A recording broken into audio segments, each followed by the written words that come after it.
And we're live with Anthony. How you doing? Yeah. Oh, sorry. How you doing? Yeah, I was just trying to work. Yeah, I'm doing great. Oh, good, good, good. Yep, and I hope the audience is doing great as well.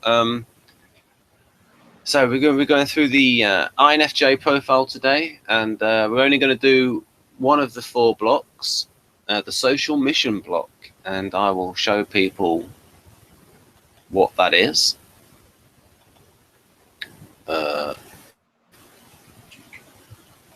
First of all, though, I'll let people know that there's 4 blocks in Model G. There's social mission block, social adaptation block, self-affirmation block, and inflation block.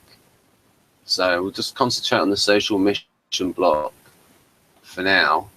I suppose one of the ways this can be explained is if people are familiar with the role variants in Keirsey Temperament Theory, it sort of like combines the type with their like best job to suit their skills. And so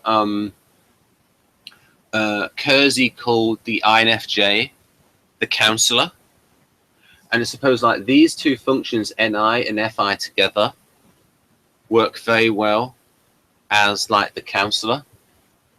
And just from a theoretical point, just like a step back for the moment, is so these 2 functions for the INFJ, they work together, and it's like, and the theory is like, because they're introverted and because they're feeling type, they're going to be concentrated on introverted feeling, even though they have got strong extroverted feeling. Just because they're introverts and they're feelers, they are going to have a handle on FI, but they're not going to value it. They're going to use it to assist the main function. I'll explain a bit more about that, about how these 2 work together in a moment. But like this first function, the lead function, has like maximum energy. So it's like the one that people prefer to use. Like you probably love your NI, don't you, Anthony? I would say so. It makes me different as far as all the being interested in the social aspects of humans and emotions, and this basically just the sciences of anthropology. It definitely, it's all thanks to NI. Go ahead. And then the externalities, that just means that this block is directed towards society. So for instance, like I said, in the ideal role for the INFJ is like the counselor, the one-to-one helping of people. Definitely, yeah. I think you mentioned something about that in Michael Pierce's video. Did you mention something about counseling?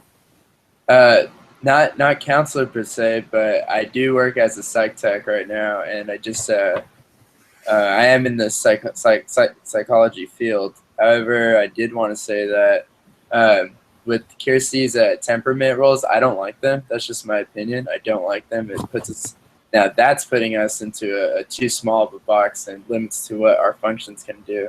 I think it's a good system for layman's terms, and for like new people to get into the typology, but ultimately an INFJ can have something to do with counselorship or nothing at all.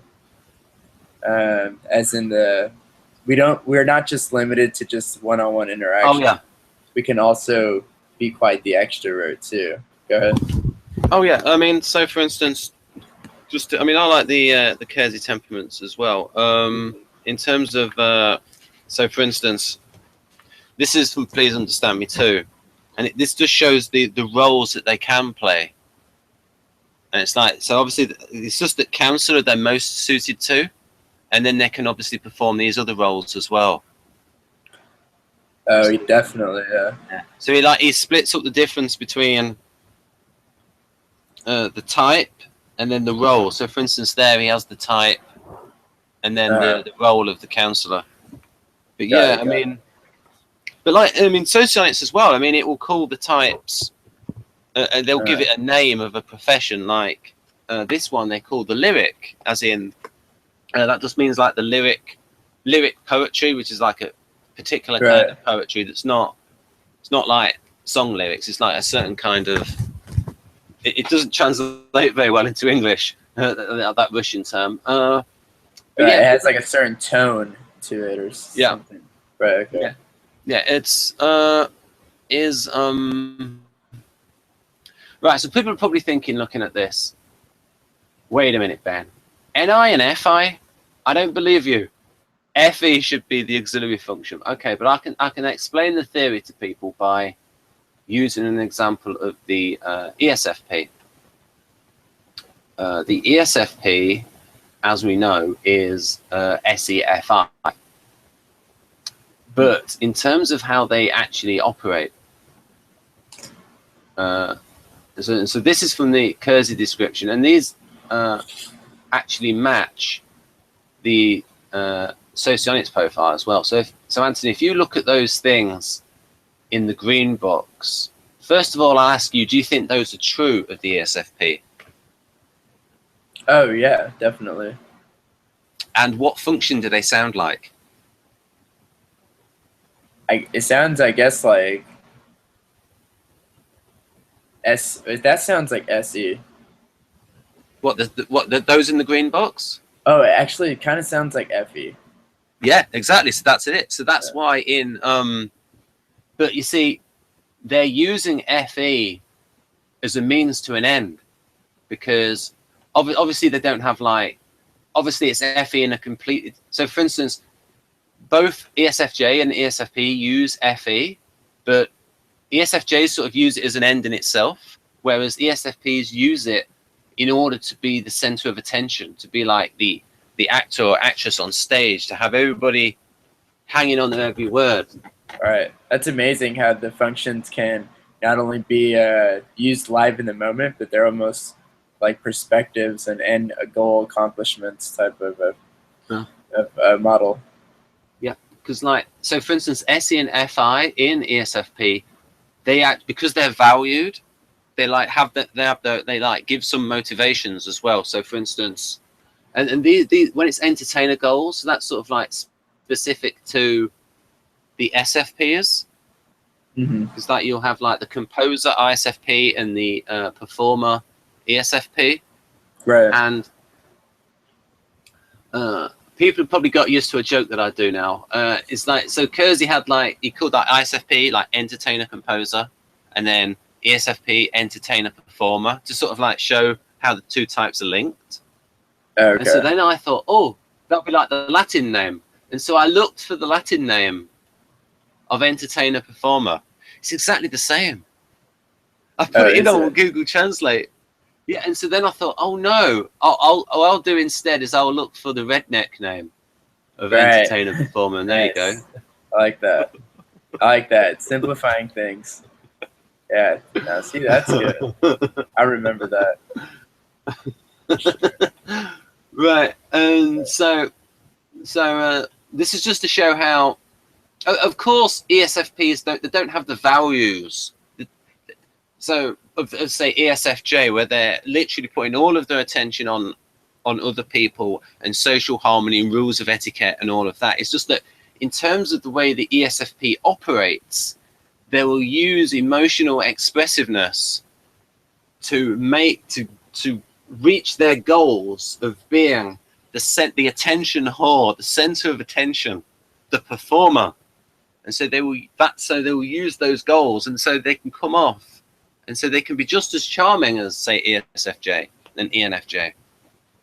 And and these things in quotes, these that literally are in the profile in the. So, a question for you: as far as the ESFJ and the ENFJ goes, you would agree that the end goal is complete harmony with all relations around them, correct? Yeah, and it's yeah. Right, so and they genuinely, authentically value this. ESFJ, more yes. than an ESFP, correct? Yeah, I think it. Although ESFP can be very kind, but because that's like an FI instinct, and Jeff Miller says that that's like an instinct. That's pretty good then. And so all ESFPs aren't like Enneagram 7. Like there are some that are a fair percentage. Enneagram 7? That's the explorer, the one that wants to have fun all the while. Okay. But there are some that are like the helpers. You know, the ones that a lot of them can be very kind. Mm-hmm. Most of them are 7s, and what's the helper? 5? That's 2, Enneagram 2. Okay, so mostly 2 and 7s. You see a Yeah, lot of 2 and 7s. Yeah, most would be Enneagram 7 because they want to have fun, and girls just want to have fun. Right, and, absolutely. Right, and so now I can show a little bit of the ESFP. Yeah, go on. Okay, well, as for me, any ESFP that I've spoken to, I've actually been able to go pretty deep with them with NI, and I think this is deeper than most other types. Not all other types, but most other types that I did not expect. Example, even with an ENTP friend who has the extroverted intuition, and I guess we are kind of, in a way, like we both intuit heavy. He does understand, and we both share an N. That's pretty big. We both share an N. And, our communication is good, but there are some things that he does miss, and with the ESFP, I think since, although the function is in, a really low place, and she still somehow is able to get some pretty good feedback from me. It's almost like I'm talking and she's picking up some of the parts, but she gets the point. It's as if you only have receptive language and you don't have expressive language, so to speak. You can only understand, but you can't speak. Yeah. Right. I'm just gonna. If you want to say something for a minute, Anthony, I'm just going to try and find a diagram of. Maybe you could talk about what you do with the psych tech thing? What that involves. Oh yeah. No, definitely. Well, basically, we just take care of basically criminals, mentally ill criminals, or just people with schizophrenia, bipolar, cyclothymic disorders, things of that nature. And as far as being an INFJ goes, it's definitely helped a lot to have a career path that overlaps that, and I'm not just I guess putting myself in an environment where I couldn't make myself completely authentically satisfied with my mission towards life, so to speak. I've always wanted to work with people. I've always wanted to help people, and I've always wanted to work in a field where I could put some of my interests, my own social interests, and that being psychology, into my career. So what other best place than to start off in the psychology field? And actually, that's how I got into personality type, and here I am today. Oh, wow.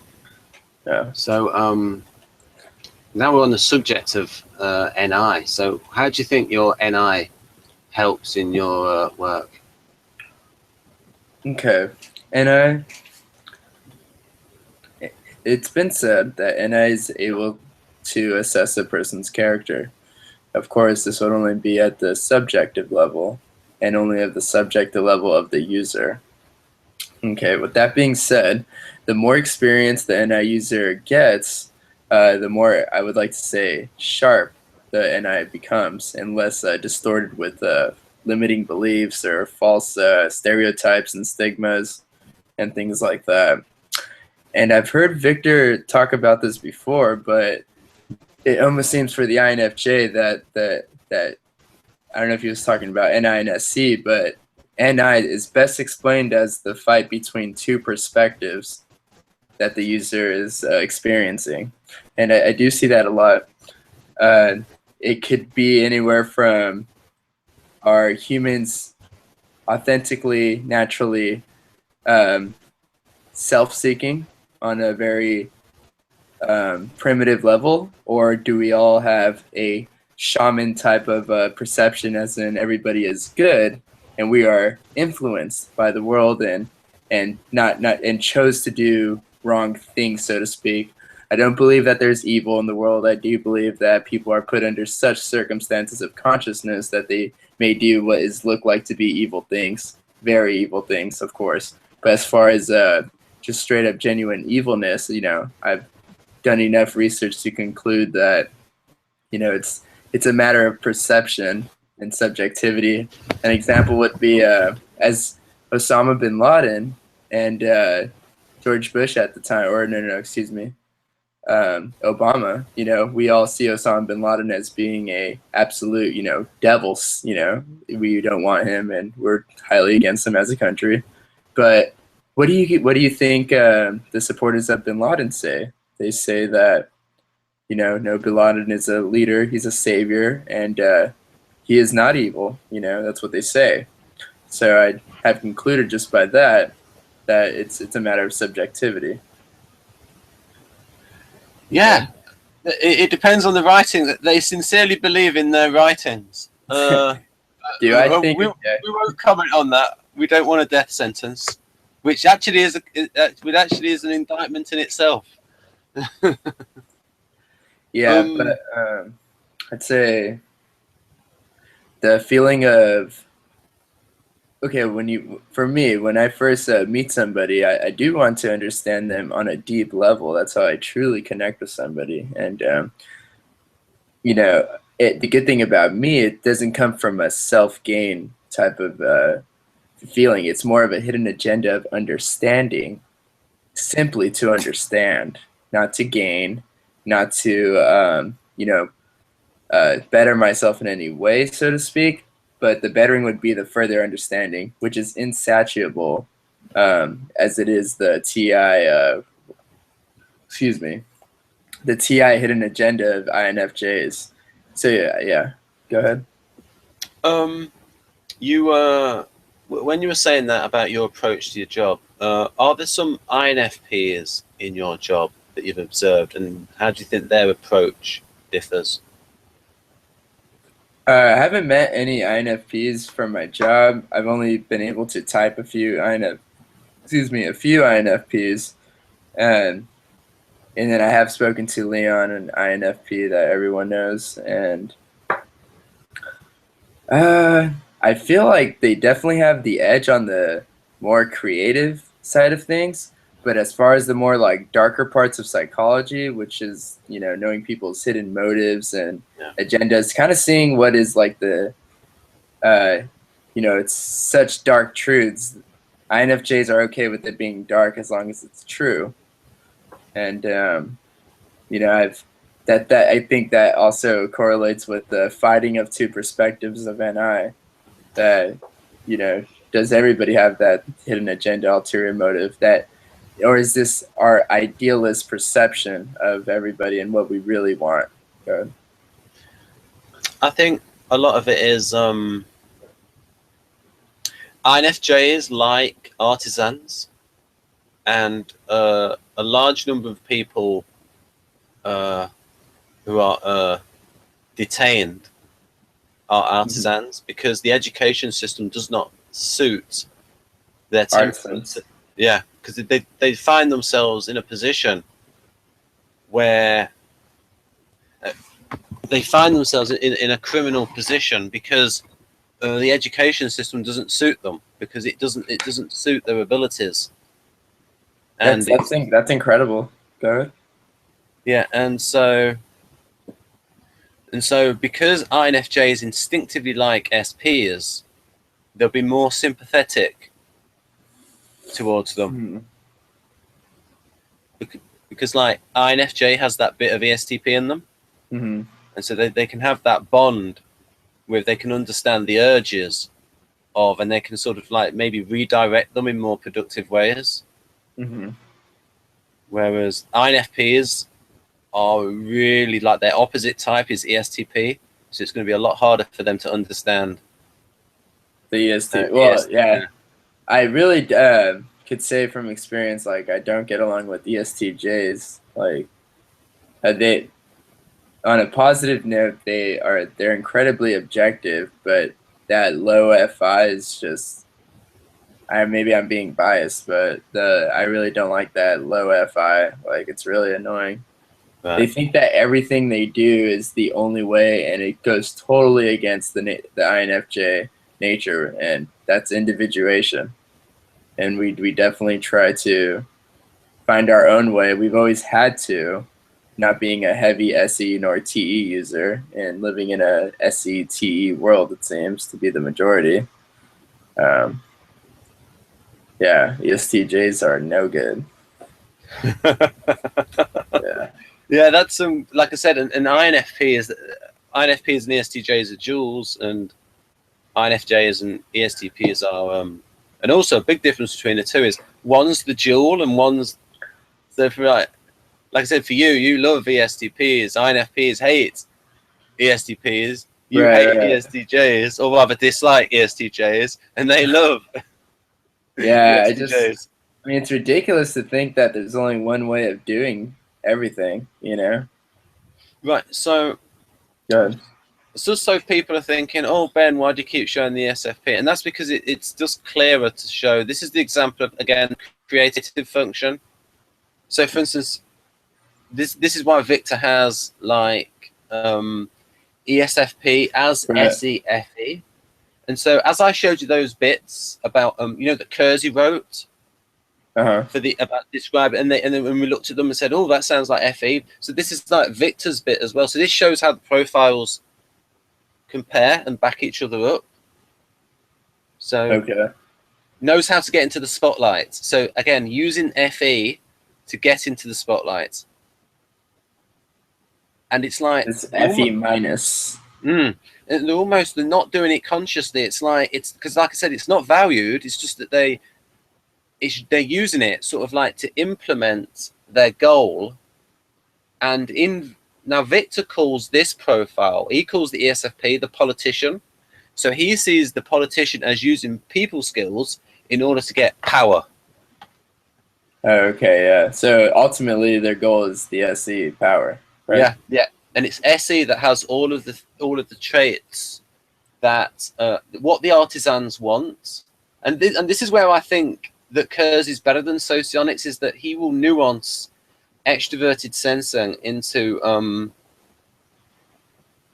more things. It actually gives the motivations of extroverted sensing, and it's not just a case of that the extroverted sensing is all about power. I mean, it can be about power, but a lot of it is about so for instance here, the self-image. These are the temperaments: artistic, audacious, and adaptable are the three like self-image traits of SPs. Which ones are the three for INFJ? It'll be empathic, benevolent, authentic. All NFs have these three, are big on those three things. Okay, got it. And INFPs especially will be going on about authentic, especially if they're an Enneagram 4. And of course, ingenious, autonomous, resolute is like NTs. And you can tell which one's SJ. Dependable, reliable, responsible, respectable. And all other words ending in -able. What's your opinion on SJs? Well, I like them because my dual is ESFJ. I like SJs. ESFJs. It also depends. It also depends what your relatives like. If you have relatives of a certain temperament and you really like them, then you look more kindly towards that temperament. Okay, I see. Yeah, I don't like the ST. Is ST a temperament? It was. So you've got the STJs. You've got the STJs that will. You're not going to be hot for the STJs. Yeah, I'm not, because they're heavy TE. They're super heavy on the TE. Super heavy. Even if it's so and I have tried to work more on inductive reasoning, and it has helped, but over time, I mean, I can't keep it going. I naturally want to induct rather than deduct. I mean, I naturally, want to deduct rather than induct. Excuse me. All right. Oh, could you give me some examples of how you see deductive and inductive reasoning? Because Victor's definitions, because it's quite nuanced. The definitions, they sort of like change between. It just came out. Okay, yeah, well, deductive reasoning would include that the premises must be true. If the premises do stay true, then without a doubt, unreasonably, the conclusion will also be true. with inductive, it infers a few premises and probably more than the deductive reasoning that may or may not be true, and the conclusion may or may not be true as well. But the more is you could have up to like 8 premises in inductive reasoning and still have a false conclusion, but it'd be a very, very, very low percentage of being false, but it still could happen. Unlike deductive, where as long as the premises are true, if the premises are true, you will have a true conclusion. Yeah. Right. The thing is, though, that is a massive if about getting premises that are true in all cases. Right. So, for instance, you can have like a certain school of Socionics will do it. They will start with premises. You know about the functions, and if you stick to those functional definitions literally. So, for instance, Jack Aaron would say that all of the gammas are serious types because they have TE rather than FE. Right? And so if you like start with that premise and then you look at ESFP, wait a minute, ESFP is about the merriest of all the types. Right. And they have TE. So it's like, but I see what you mean. Like if like I say with Austrian school economics, you can start with like rock solid premises and things, but a lot of people can't tell the difference between inductive and deductive. Well, just in terms of like they can't tell the difference between, say, a syllogism where the premises are, as you say, absolutely rock solidly true, and from like 2 premises you can deduct like a third conclusion, and between that and say an enthymeme where the premises are only true for the most part. And so a lot of people, especially ENTPs, they can use premises that are mostly true, not 100% rock solid true. It's just like how we view the functions. Mm-hmm. I understand exactly what you're saying, by the way. Yeah. Right. That's ridiculous. It's like they have Super Saiyan 4 level on the premises of deductive reasoning, correct? Yeah, partner, you mean for the ENTPs? Yeah, they have almost like a level like above the average person who could draw so many premises. They could almost reach into a 4th dimension. Is that what you're trying to say? No, I'm just sort of saying that the danger with deductive reasoning is that. Oh, okay. Go ahead. Yeah. If your premises are rock solid true, then it's great. But a lot of time the premises are only true for the most part. So, for instance, Keynesian economics, which was debunked in the 1970s and it should have been debunked since, but it's a whole new generation of economists. They start with the premise that, an economy works on demand, right? But that's not true. It works on production, and if you stick 100% to an economy works on demand, then you will get to a situation where you go, what was if the government buys a load of stuff? That's just as good as the private sector buying it, but it's not, because you had that in the Soviet Union, where you had the government consuming a lot of stuff and employing a lot of people, and it didn't work out well. So I forgot what fallacy that is, but that's where the person tries to compare the 2 objects as if they had similar properties, when in reality they do not. Yeah. It ultimately comes down to the premises have to be rock solid, the same, and whereas with deductive reasoning, if the statistics are good, then you analyze all of the data, and you can say, okay, it's like with Dario, where when he has like R values for like, I mean, obviously at the moment is only like analyzed, but it's only EEG'd about 1,000 people, but say so about 100 people. But say it EEGs 100,000 people, then you can be more confident of his findings, and you can say that's pretty rock solid as well. Right. You're not starting with a premise, but you've got all of that data and you've got the statistics, and it'll give you like, and I lean more towards that, just because although I do like a premise as well, but I think people have to be, because there's a lot of people that they don't think about the premises a lot, and that's why they can be you can persuade them with premises. Yeah. Where rhetoric's based on things that are true for the most part. Right. Yeah, that sounds like TE to me. But if you are aware of deductive reasoning, you are going to be looking for the hole in those premises. Let me tell you. Oh yeah. There always is. At least one of those facts is going to be off.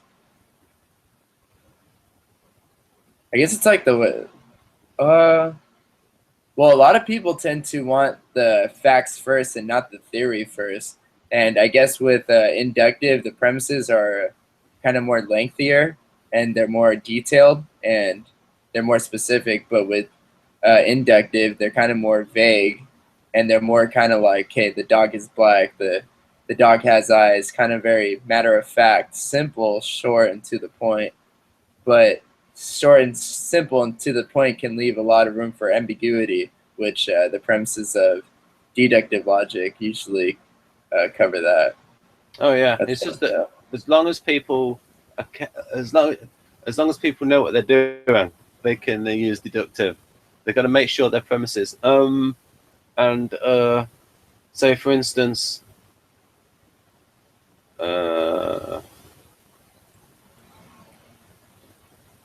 I think we're getting sidetracked anyway. Right. So, if we go back, so basically, ESFP uses FE, and I got the wrong diagram on screen. I'll look for the I'll look for this one, INFJ, and so I can ask you a bit more about these bullet points of NI, and then sort of analyze how you think you use FI, because right. Oh, let's get that right. Okay, that's right, and then I can zoom in.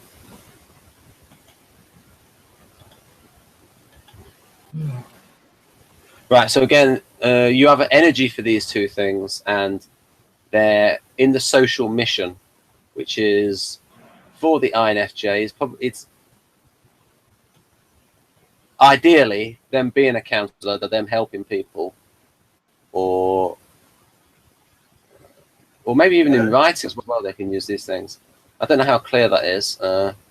It's good. That's fine right there. That's perfect. Right. So what do you think about those? What do you think about that first bullet point in the NI box?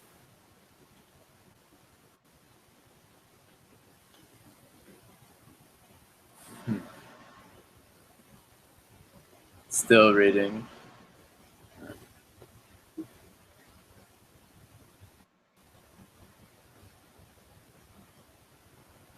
Definitely know the right moment to approach a person. It's funny because me and an ENFJ buddy of mine, he is the extrovert of the two of us, and he will definitely not want to. He does not like approaching strangers or any of the likes, even if in the social environment. But funny how I could do that no problem. I just have a trouble like keeping it going, if that makes sense, you know.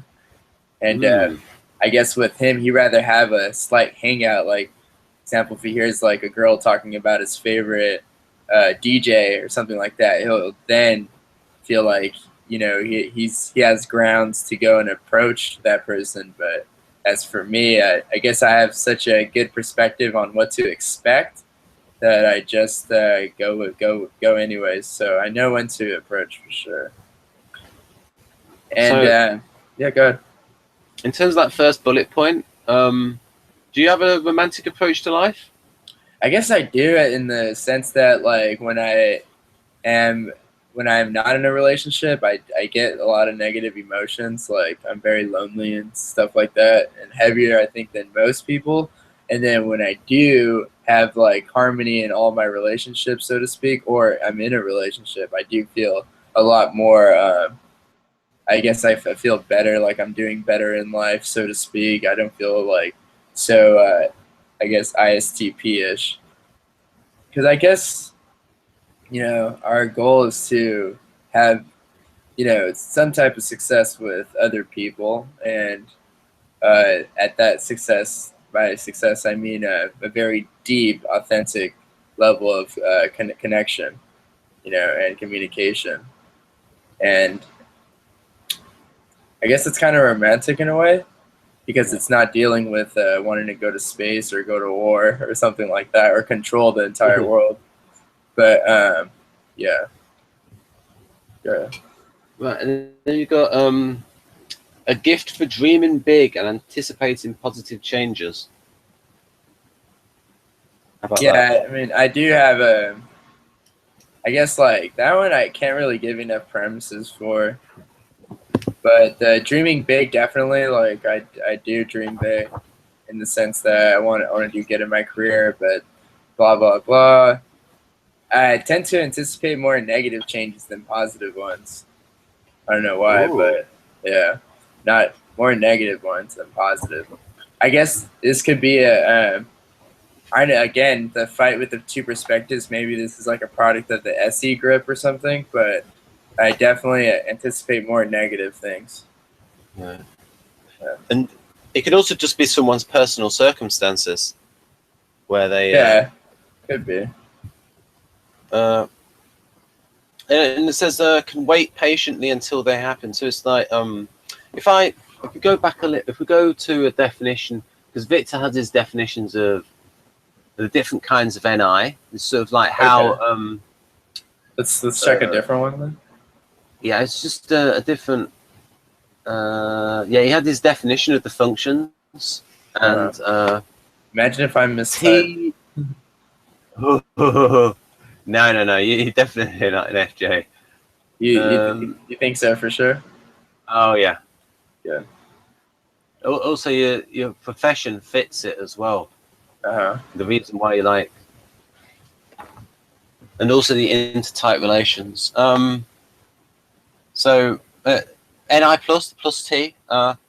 Wondering about the future, believing in a good outcome, being hopeful, holding the vision, bringing future into present. That's how. I mean, I definitely do always believe in a good outcome. I always want, I always believe in a good outcome because I've done some pretty sketchy things, and as far as in the past, like trying to get jobs, I would have to like, I mean, I support. I'm not even gonna say this, but long story short, you had to go out. You had to think outside the box to do what you had to do, and I always believed in the good outcome. And that's your inner ESTP talking there, Anthony. Yeah, I guess so. Yeah, I guess so. And that's kind of interesting. I don't think of the past very often. That's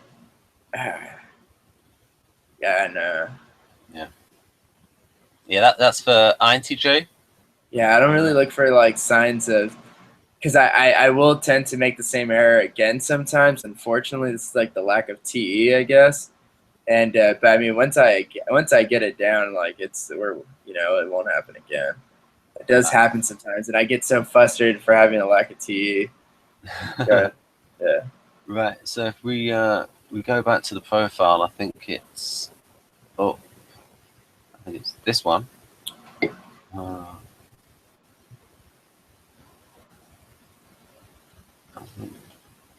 Right, zoom in. Right. Okay. Here's a good one. Do you trust your gut feelings? No, I don't. I don't. I do not, because I mean, they're overwhelming. They're very overwhelming. The gut feelings, they can be at times, but they're not always right. Again, they're all based on subjective data, so they're not always right. I guess a good interpretation would be like, let me think. Again, it's like the perspective of like what do you want to do? Where do you want to go with a person? I guess with INFJs, they kind of keep a file for each person that they meet.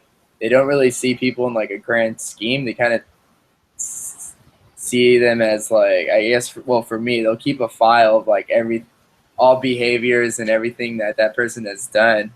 And Wow. yeah, the gut feelings, as far as, well, for me, I'm just talking for me, that's the gut feelings have to do, they could be just like paranoia, delusions, and or insecurities that stem from the psyche, just, but the only reason I came to that conclusion is like over time through meditation, I definitely have seen how my ego has created a lot of the problems that were not even existent. It's made me distrustful in the past and other things like that. But after learning about meditation, I've been able to use my NI more in like a more friendlier manner, so to speak. I guess I'm able to. Okay, it's like when I first meet somebody, I have like pretty high expectations of wanting to connect with them. It's a rare thing for an INFJ to connect with somebody on that deep level. But usually what happens is they don't get to connect because their interests are in different categories, or they don't share enough functions, or what have you.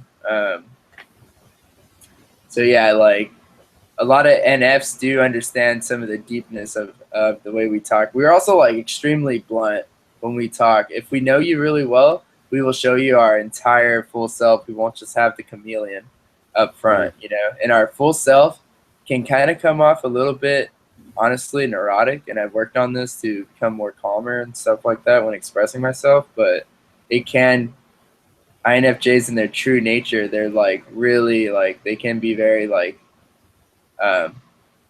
idealistic to the point of neuroticism, looking for that.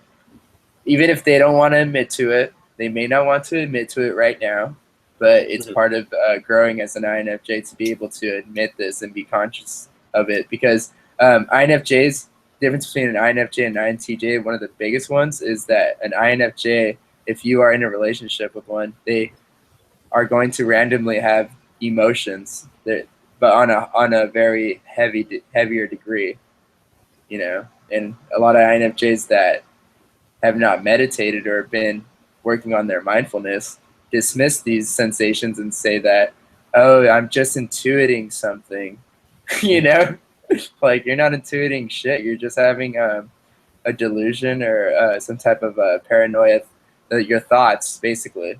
You have to be able to differentiate between what are the NI thoughts, the FI thoughts, the SE thoughts, the FE thoughts, so to speak. Because the functions work in thoughts, in my opinion, and feelings. Yeah.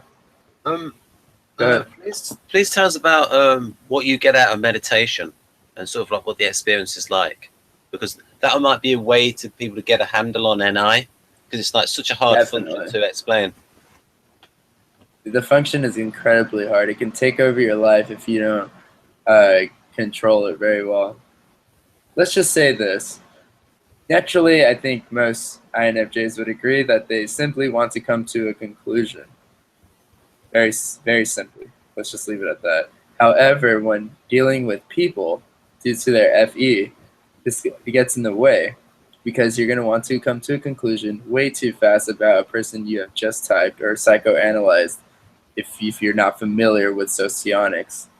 And when you come to a conclusion very rapid, you, I guess, lose some of the raw existential positives of a person, and you overlook them simply because you judge them. I would like to say that in my past experiences of typing, I have judged people just by their type, so to speak.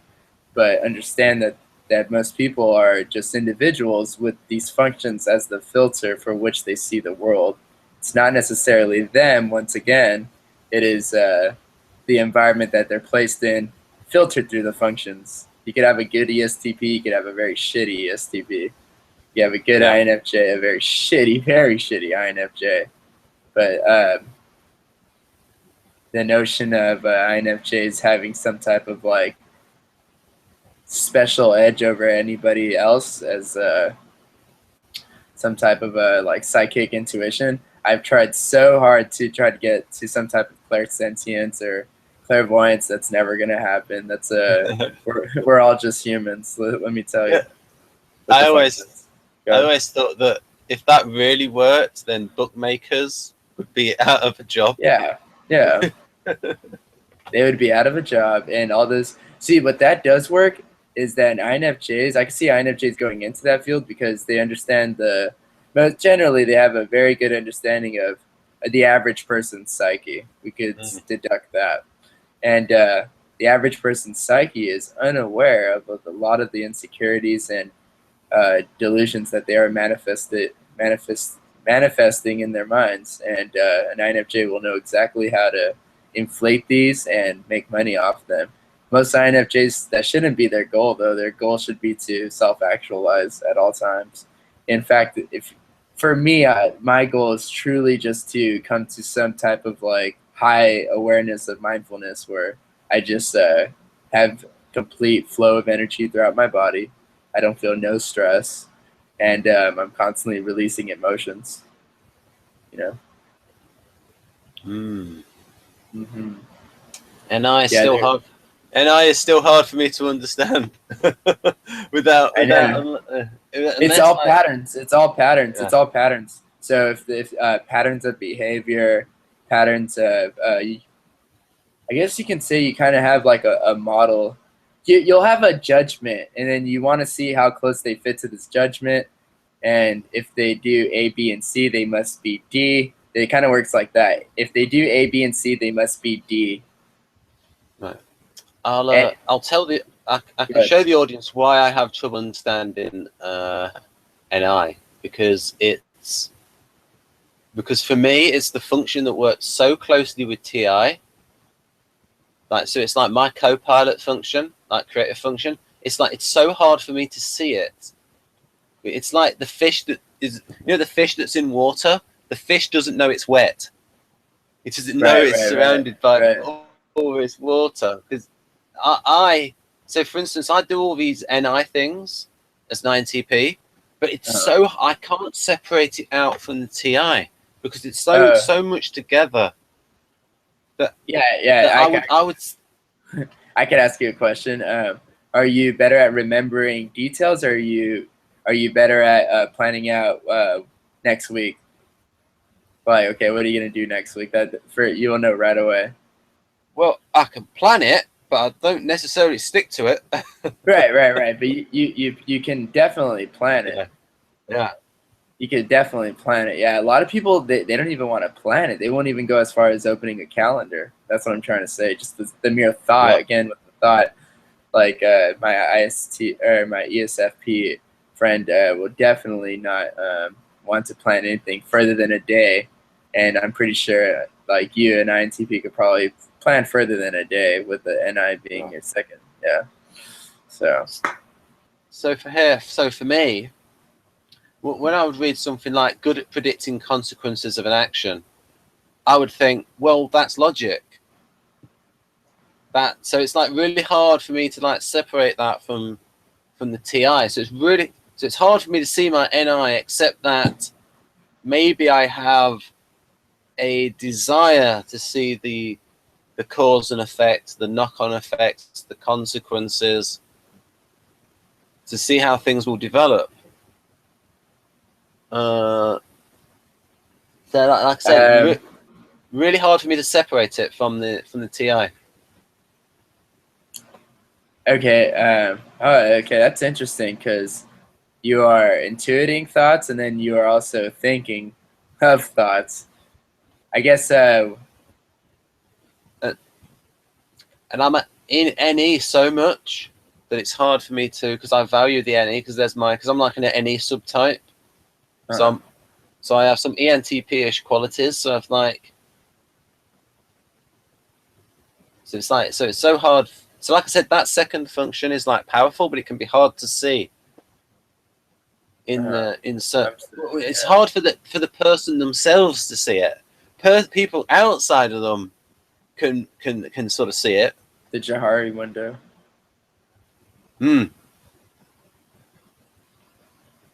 Yeah.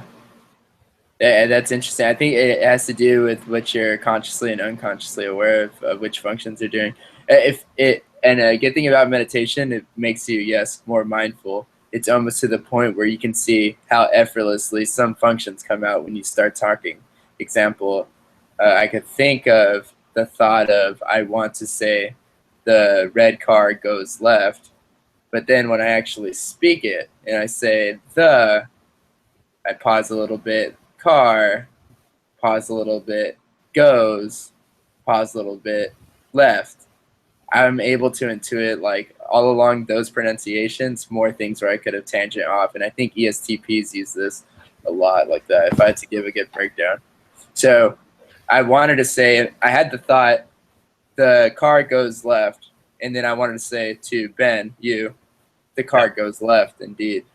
But an ESTP wants to perform this. They don't want to simply transfer information like I just did. So they would say, the car goes, and then they'll keep on thinking, and they'll kind of like pause throughout each of those. And it's like more of an entertaining type of communication style. And it's more extroverted, and it's helped me a lot too. Donald Trump does this all the time. A lot of people do it all the time, and it's SE. It's a really, really stupidly easy SE. Most introverts won't use it because they're just having straight up like thought to mouth information transfer. There is no performance or superficial value. Go ahead. Right. So if you could tell if you tell us what the process is like when you meditate, like how you start, what happens in the middle, and then how you finish it, because loads of people like me have never tried it. Oh, right, definitely. We'll definitely try it. In the beginning, definitely do 20 minutes and just observe. It's all observation that you are going to have, thoughts and emotions arise all throughout your body. Well, the thoughts being simply in your mind, but the sensations throughout your body, you are never consciously aware of. Usually, like right now, I'm not even truly conscious. I'm holding this pen. I'm lost in the moment, and I'm talking to you, Ben. And, but when meditation is all about being in the moment and slowing your mind down, the best way I could describe it is that all humans live with this thing that you're very familiar with called the ego. And the ego basically acts almost like a monkey on a lot of cocaine, and it doesn't like uncertainty. No human likes uncertainty. It loves what it cannot have. It is never satisfied or satiated, unless if challenged. It acts like a little kid on a lot of sugar. And mindfulness definitely allows you to kind of have a detached position from your thoughts. You will still experience emotions throughout your life. However, your relationship to these emotions will drastically change. And that's what I've been working on. Go ahead. When you said that about being in the moment, do you think that meditation is good that will help NI people connect to the SE? Absolutely. Get on it. Do it as soon as you can. You don't have to be religious or spiritual or any of that. If you don't believe me, just go ahead and do an empirical observation and just meditate for at least a month, 20 minutes a day, and see what it does for you. You come out completely in a different mindset, and you will see that basically, you have the ego, and then you have the idea is basically most of the chunk of the consciousness. I think the ego is maybe only like 20%, and the idea would be like roughly 70 to 80% of your entire mind. And there's a lot of what does the idea consist of? Fears, traumas, limiting beliefs, basically all emotions or any memories that you have not accepted, that you have suppressed, and they're all down there. And this is what does not allow you to feel full calmness and happiness. You're actually already enlightened. You just have a bunch of layers of gunk and troubled traumas that are not allowing you to see, so to speak, the enlightened state. Go ahead. I think a lot of types though can have like too much of that's actually in their consciousness, you know, like any type 6s or like certain INFPs or like an INFJ, where they have all those things that maybe really should be repressed actually in their consciousness, and it's like really interesting. Talk about that. Yeah, Pardon? give me an example of that. Give me an example of that. That's interesting. The any type 6 that has all of their worries and insecurities in their consciousness, and they're thinking about those things all the while, and I'm wondering, what are they suppressing? Because they've got some dark stuff in their consciousness already. Interesting. So whatever they are suppressing must be very, very terrible. or not so bad at all, is what you're saying, right? Yeah, see, that's one of the hard things. I mean, I recognize the unconscious. It's just that I think for certain types, I mean, you probably come across a lot of people where you thought, whoa, this guy is unaware of a lot of things about how other people see him.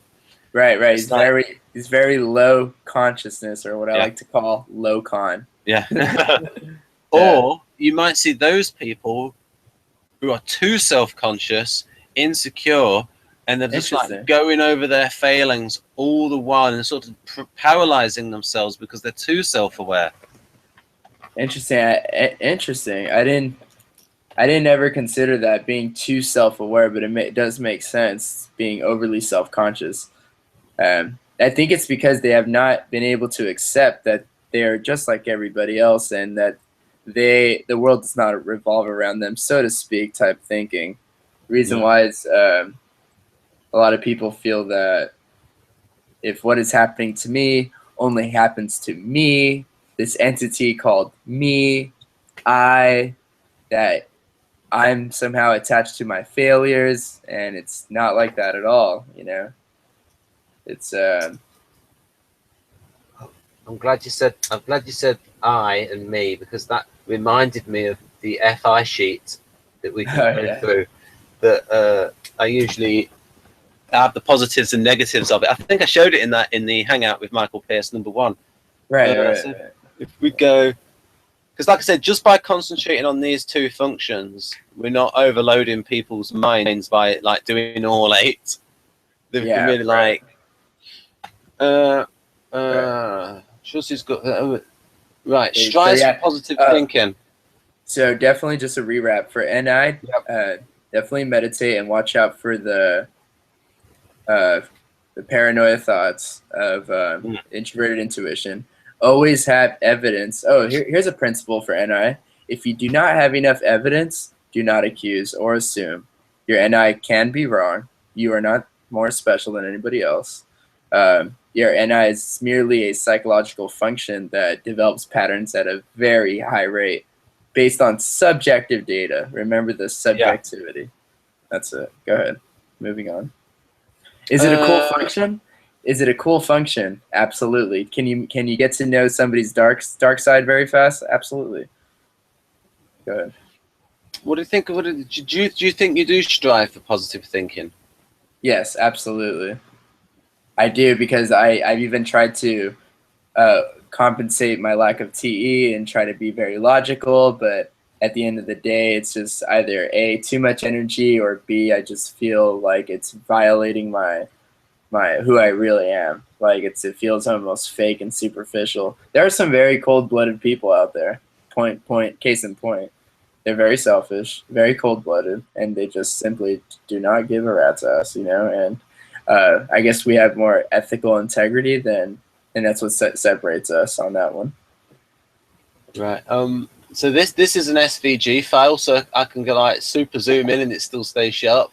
So for this this bullet point here, I was thinking about how this relates to FI. So for instance, bringing others' attention to ways current problems can result. So it's like, are you sort of like suing that in like into like personal problems is someone that you're trying to help? That second bullet point. That second sentence in the second bullet point. Reading it. Trust his gut feelings, strives for positive thinking, brings others' attention to the ways current problems can resolve. Oh, most definitely. I am looked at as always knowing, in a way, what's the right thing to do, in a way, as far as more bigger things.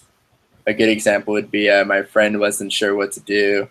She had a problem with a doctor situation. I gave her some advice, and I guess that has to do with the principles of NI. Similar to TI, NI can have its own principles as well. I think they're just a lot more subconscious. Excuse me. And that's what's kind of fun, is that they kind of surface themselves as insights to the conscious. I guess that's what makes it so interesting. Yeah.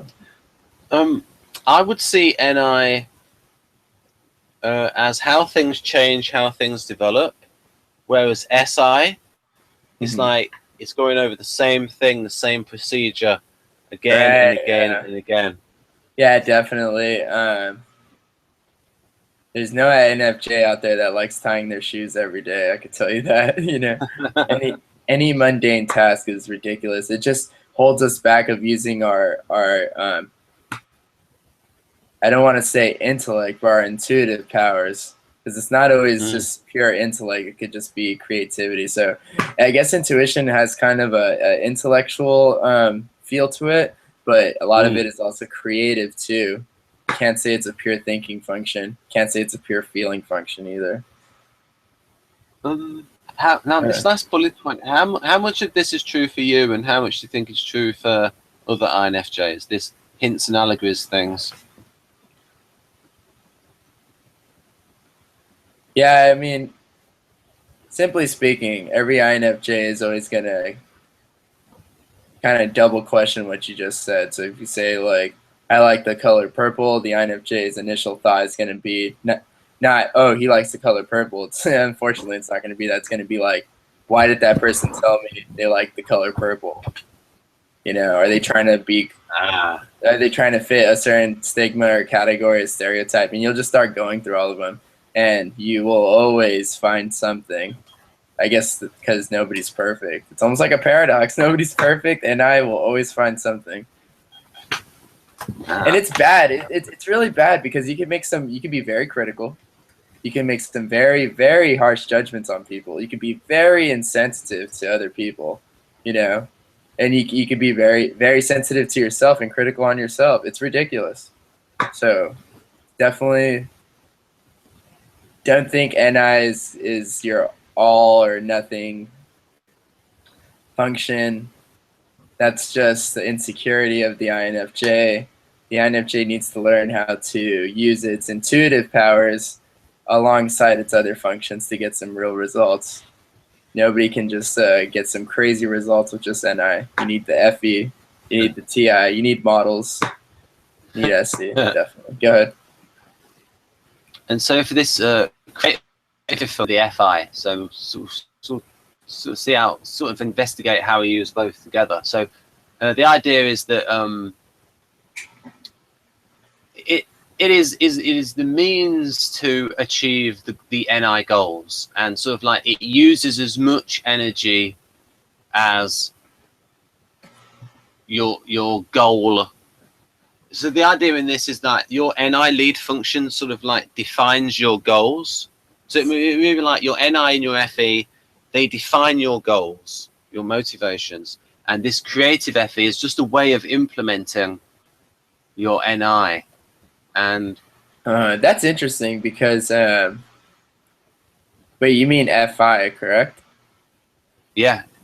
Not FE. Yeah, in this particular position is, I'll just say I've got a diagram that explains a little bit more about this particular position, about the fact that it's not really, that it's something that is it's just done. It's not really thought about. It's sort of like incidental to I should have showed this earlier on. This is an explanation of these first two boxes. So there we go. So yeah, that first box is just the same as the dominant position in the Jung and MBTI. Government are the site in charge of setting goals and making decisions, and then we'll talk about the tote model in the next video, folks. And the EEG activity is you get a lot of EEG activity in regions. If your lead function is a judging function, you get a lot of EEG activity in certain areas of the brain. If your lead function is a perceiving function, then you'll have certain macro states that are present a lot. So, for instance, SPs are in a low energy tennis hop pattern state, which is where the brain is ready to be stimulated from the outside. So artisans crave stimulation from the outside. Interesting. And what the NPs have is in their whole brain state is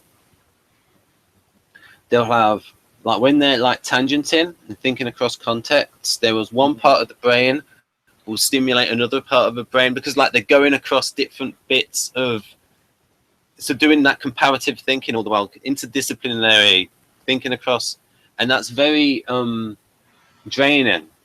It uses a lot of calories up, and so NI is more, might help with the meditation, is like it's a Zen state where the whole brain is sort of like focused on something.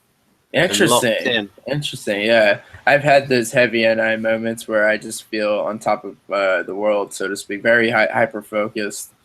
Yeah, interesting. So I can just show people that before we get back to the creative position. I can show them some of, because Anthony's had some experience with Dario's research, and in the lecture that we did, this part of the brain here that we did about NI, it's the SJ types will foresee the future, but they don't look at the possibilities as much, and they sort of like assume the future. So like, you know, like they plan like 10 years in advance, but they assume it's going to be the same as now. Whereas the intuiting types will look at the other factors, and so like NI types and NE types will look at how things will change over time. Oh, okay, that's cool. Yeah, so it's almost as if they always expect like something to happen in the future, and it's kind of not a comforting perception. They know something's gonna change. You see how that goes. Yeah, that's why it's also called intuition of doubt. NI. Oh yeah, definitely. Like, let me give you an example. Like, before I go out and have a drink, do I not get the thoughts, what if I get pulled over tonight? Of course, every single time. But does that always happen every time? No. And that's just logic, you know, it just doesn't always happen every time. But I almost assume, like, oh, today's going to be that time, or whatever it may be, you know. Why would you get pulled over? Oh, just just because it's random. There is no rationale. You know, if you drink and you drive, you could potentially get pulled over. You know, you could just get pulled over for anything. Oh, okay. Tinted windows, a checkpoint, you know, or anything like that. You know, nobody wants well, at least here in the States, you know, nobody wants a DUI. You know, it's just an example, but it's a fear. I've identified that, you know, and you have to be conscious of these things, and a lot of these things. Also, another one is like, oh, gotta go to a group party again, gotta go be the extrovert, so to speak, for an INFJ, and we shouldn't look at it like that. It should be an opportunity to engage in others on a superficial level for once, a very light level. And not so deep and so doubtful. You know, it's deep and doubting. It's very truthful. You know, it's very deep and doubting. So, you it's very nice to have a little relaxation from that as well, from overthinking. Yeah, so that T6 area behind the right ear, that's very active in the NI types. So again, it's futurist, so how things will change. Yeah, I definitely have seen, I'm saying I could predict the future, but what I can predict at times is if a person is behaving this way now, they may behave this way later, type of thinking. Or if this person has done this before, there is a possibility this person will also do this, type of thinking. And right, and so in Model G has FI is very strong in the INFJ, but it's not something that's valued. It's just something that's so bound up with that lead function. It's hard to like say. So like if we look at these FI areas, I can ask you if you think you feel strong at these things. So for instance, oh yeah, here, what about grounded believer? Evaluate people and activities in terms of like or dislike and or recall details with high accuracy. absolutely not grounded at all. It's a difficulty. Right. Keep going. Right. What about T3 precise speak? No, definitely not. Definitely not. I like to use models and to help me articulate things. So no. How about T4? Definitely, that's me, 100%. Right. I do focus more on voice tone rather than, I guess, picking up the facts of each statement said. But yeah, that's true. Go ahead. Do you think that a lot of because a lot of INFPs, they have activity here in region F8, which is like just in front of the right ear, when they're talking about things that are very important to them, and so like their strong personal values, and in the data, INFJs have strong activity in that area as well. So In the F8? yeah. So what do you think you're strong? Do you have like strong personal values, or maybe other INFJs? Okay, I'm looking at the F8, but what I'm seeing here is it says attend to literal details, correct? Oh yeah, but just above that it will say place personal value. Okay, so okay, I see what that means now. Okay, no, definitely. I mean, a value for me is authenticity and honesty, but how can I say this? There are people such as ESFJs, ESTJs that want to abide by a more objective approach to moral belief systems, where they'll say, if it's blood is thicker than water, if it's your family, you have to defend them at all times. That's a very common one. But obviously, me as an INFJ is able to identify, well, what if your brother was a serial killer? How much are you going to defend him? And that's an exaggerated example, but, on a, let's say, more lower scale, like let's say your brother is always taking advantage of you because he doesn't have enough money, he always wants to use your car, and it really gets in the way of your life, but you're completely blind because you have this objective belief system that's completely covering up the negativity that this person is toxifying your life with. But I could identify that, no problem. So yeah, there you go. Although with an ESFJ and ESTJ, if they can you push them to a certain point, and they're like their SE will come out and they'll judge the person and say, yeah, absolutely, get out of here. Absolutely, that the ESTJ will say something they shouldn't have said, and the ESFJ will say something they have no clue what the fuck they're talking about. So yeah. Wow. Here we go. Yeah. If we go to the temperament table, because that will have some things about value. Oh yeah, we took a little bit about the intelligence. I would say for the NFs. I mean, this one here, interpersonal and intrapersonal. Right, that's me for sure, for sure. Oh, Yes.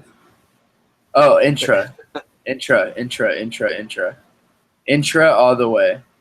Interpersonal. You know, it's funny that we're actually having this hangout because I'm not really into too many interpersonal relations other than you know, intellectual or intimate. To right. narrow them down. Intellectual being such as what we're doing right now, or I also have a hobby of music production, and I love producing music. And intimate, as in a significant other, and family as well, but not so. So again, with the personal value systems, I'm not like super heavy on it, such as like a ES would be. You know, an ES type is heavy family, and EN is like, yeah, especially ENFJs, heavy with the extroverted feeling, heavy, whole unity type of feeling. And for me, it's very individual. So intro. Yeah, and NS are generally good at linguistic I know. things. I mean, I don't. I don't really like reading unless if it's about socionics or something along those lines, and or you know, meditation and things like that. I don't. I mean, I do like to talk here and there, and writing. I don't really write too much. I'm probably the least writing type of INFJ for sure. I would Yeah. rather reason or think critically. I love to think critically. I don't experiment too much, quantify not too much. I wish I was better at reasoning, but my reasoning could be distorted at times, to be perfectly honest. So we can sort of hone in on your FI. So like these are 3 things for the self-image of all NFs, but we'll also so like and these 2 things here, empathic and authentic, are like big FI things. Mm-hmm. So how important is empathy to you? Empathy is it. Well, I guess what a TE user would think as stupidity for lack of TE, I would think of stupidity for lack of FI or NI, I guess so to speak, because people have emotions. You can't deny that. That's a fact. All people have emotions. All people have egos. All people have psyches. All people have souls. Um, and that's just my belief. But definitely, there could be some very cold-blooded selfish type of individuals just because it's logically deductively correct. They think that it's fine, only to find out that this is a delusion of the mind. Very simply put, it's a delusion of the mind of how they get so narrowly focused. Of course, INFJs can be subject to the narrowness problem as well, but at least we have a little bit of FE to kind of step out of that box and say, well, what do you have to say? And maybe we could add something to our TIA, you know. And with an INTJ, I don't think they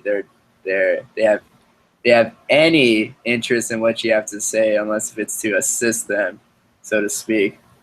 Um, they kind of have their like systems and principles like set, and you know, go ahead, run it from there. I was just saying that if you tell us your age, then people can have an idea how long you've been working in your NI in terms of like working with people and that kind of thing. I'm 22 right now. I got into Socionics. It's been a little over a year now. I've been into psychology for over 3 years, and it wasn't until this year that I took up meditation and learning about consciousness levels and how they affect us, and all that was a lot of work done this year. So all the information that I'm speaking of right now is all very new and all definitely it's these aren't just facts that I'm spitting out to you. These are models and theories that anybody can look up. And I don't know if you're familiar with Bohr's law or Borel's law, but or Borel's philosophy, but it kind of gives a little bit there too. I think Dario talked about it in his last video. But yeah. In there it says oh yeah, so that empathic thing, how do you think that differs depending on the NF type? Like, say how it might differ between you and an INFP, or is it roughly similar? No, it's very different. I think the INFP asks the question, what if that was me? Whereas the INFJ asks the question, are these my emotions or are these theirs? And by the way, it's not like we are absorbing the emotions in what I thought was a proximal way, as in if we're within the proximity of a person that's feeling angry or whatnot, we'll experience these emotions. Absolutely not. The illusion is that we experience these emotions through our senses, such as our sight. So a good example is we're watching a scary movie. You see something come at you very fast that's angry, and you get a sudden rush of emotion. And the INFJ will definitely be able to interpret this emotion. And they're going to feel it too. That's even crazier, is that they're going to feel it, unless they're consciously like voiding it, so to speak. But what am I saying? I'm saying that we are experiencing the emotion. That's how we can tell. We're not getting no thoughts or anything like that. It's more of a feeling type of thing. We feel a person's energy pattern. Ah, right. Whereas the do you think that INFPs might project a bit more? That's a good question. What's your definition of project? Well, I've got it on my, I can go back to this. I can just go to FI sheet. So, for instance, the good and bad of projection being empathy being the ability to detect something in someone else which is like you, and then like if you, but then you could almost like project your own things into them. So it's like a good and a bad side of the empathy, where you can like Over sympathize. it's more when it's projection, it's when you recognize something that isn't actually there, and they're just like they've like projected it into the person. Whereas with empathy is where they actually do recognize something that the other person has that they share, and because they share it, they can understand that person. Interesting. But in both cases, there has to be that sort of imaginative leap to sort of imagine if that quality is in the other person. So it is based on an assumption that this person shares this value with me. So there is an assumption to that kind of thing. Okay. And I suppose when it's wrong, I suppose when it's off target, it will be projection, and when it's on target, it's very powerful. Okay. I see. That's interesting. Yeah, I definitely do not use that system. Going back to just so it right. Right. Oh yeah. So benevolent with and it seems like NI works heavy within the first interactions of a person. It works very heavily in the first time an INFJ is collecting new data, so to speak, from a new person that they are connecting with. So this is not you're walking in the market and you pass a person. That doesn't count. What counts is like you walk into a market, you bump into somebody on accident, and that person says, "Oh, excuse me," and then you say, "Oh no, it was my fault," or whatever. Then it starts right there, and then the person says, "Oh, hi, I'm Chelsea. Oh, hi, I'm Anthony," and then that's when NI kicks in right there, and you'll just start trying to okay, is she here? Is she there? Is she there? How does it do it? It just has think of like a web of facts of psychology. I guess that's why a lot of INFJs love psychology, is because it works with their intuition, kind of explains the phenomenon. I subconsciously want to psychoanalyze every person I meet. Right. I want to get. So Yeah, go ahead. a lot of people looking at this might be thinking, well, beneficent and benevolent, they sound quite similar. So I've got under the definition of beneficent, doing good, actively kind. And then for benevolence, I've got wishing to do good, charitable, kind, and helpful. Yeah, it's definitely more benevolent because you have to remember that the INFJ is not living in the dream world. It's although people say they could have their heads in the skies, like they definitely have TI, and then they have their NI, and I know the FE like can sometimes. Well, FE is not a perceiving function, so Yeah. so there is no discussion. But as far as the NI and the TI go, they are coming to conclusions about the experiences that they're happening. They're not leaving doors open or let's just leave that for later type thinking. INFJs are coming to conclusions about people all the time. Right. Whether they're right or they're wrong, So they never put out. Go ahead. How do you think your because like they say the self-confidence in authenticity, how do you think that differs between you and other INFJs and between you and INFPs? For the self-confidence and authenticity? Yeah, and what you see as... Yeah, no, definitely. It's funny because I guess when you first meet the INFJ, they're gonna try to talk to you in the best way that they have judged you in. Is the best way to talk to you. So a good example for me, if like I'm talking to a person that is more from like a different culture, I'll try to kind of adapt to that culture, so to speak. That's a very light model, but you can kind of catch the drift here. They'll try to say like words that they will know and stuff like that, and they could have such depth of character. Example, like I come off as being very Americanized, but little did you know I also speak German. Little did you know I also speak Spanish. Little did you know I even speak a little AAVE, which is African American Vernacular English, or a lot of people in the States like to call it a rap talk, but there are pronunciation rules and stuff like that. But Is it also called Ebonics? Yeah, definitely. Ebonics, yeah. And I guess as INFJs, they're not going to typically fit into a class. They're not going to typically fit into a culture group or an ethnic group. They do fit in a psychological group, such as, MBTI or Socionics.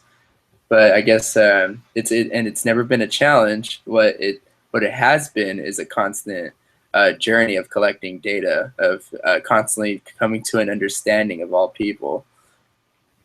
Long story short, between the authentic and the self-confidence, of course, we want everything to be authentic, or else the data is, I would say, not biased, but inconclusive or not valuable. If we are not making authentic observations, then we're not getting anywhere.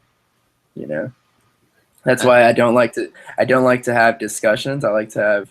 I do like discussions, but I do appreciate a debate as well, because I want to see the worldviews. I want to see the belief systems that a person has. That's when I start to get to know the person. Go ahead. So, having said that, do you think that differs for INFPs, or is it roughly the same? I don't know, honestly. I guess I honestly couldn't even tell you, because I think only an INFP would truly be able to explain that. But I do know with INFPs probably have a different way of coming to the conclusions that they do. And it's not through introverted intuition, but it's through their FI and their NE, right? So they probably have a good imaginary jump that you talked about earlier, and then they'll run it through one of the NE possibilities and see which one it matches in. They're so good at matching They always have a good imaginary jump. There's always a possibility to match to. So I think I would say that's how they do it. That's a good idea of thinking how they do it, at least. Because if it's so accurate, it probably doesn't have a lot of thinking involved. You know what I mean? It's more of a woo-woo function. Yeah, it's not a logic function. Let's leave that to the NTs. You know. Yeah, and just so in David Keirsey's profile of the INFJ and INFP, he I'll show you here with my portable webcam. Is he actually mentioned the NI stuff? I don't know if it's going to focus very well. More or less. I can, if I hold it on this screen, and then I hold it back, it should focus. Oh, really? There we go. There you go. It's still not brilliant. But yeah, so basically, he mentions the NI stuff. You know, where he talks about, I'll just get it the right way around, then I can read it because it's backwards. It is true about as I did speak about it earlier. Yeah, I don't need that bit at the bottom. It's just to show that he noticed the observations as well. Yeah, go on. Oh, that INFJs are always intrigued by psychic phenomenon. Yeah, that's an ideal. That's never going to happen with NI. We should just come to that conclusion. Yeah, I'm just gonna adjust my light so that then the camera will focus better, because these high definition cameras, they need a bit more light.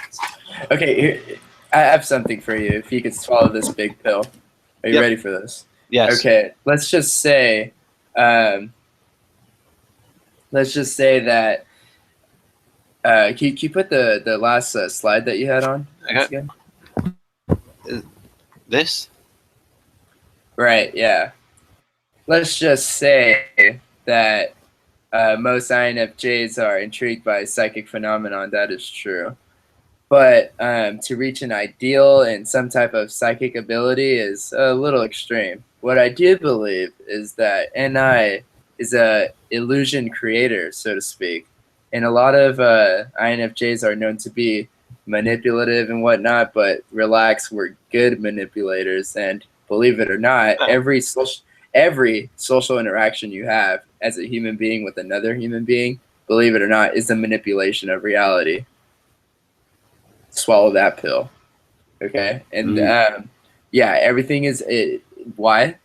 Because you have to remember that language is not, so to speak, natural to the human body. That's an extension of the consciousness of being able to develop such sophisticated communication styles. Before, we used to just communicate through mere senses and things of unable to be numerically identified, so to speak. So with that being said, as communication evolved, you can never forget that there is communication via energy, whether it's we're speaking English or we're speaking Ebonics or we're speaking Latin. You always know there's communication through energy. And NI is the best way I could describe it is NI is looking for patterns of energy. It's looking for what is not said. So where there isn't energy is a good indicator to give a good detail about that. And it creates illusions.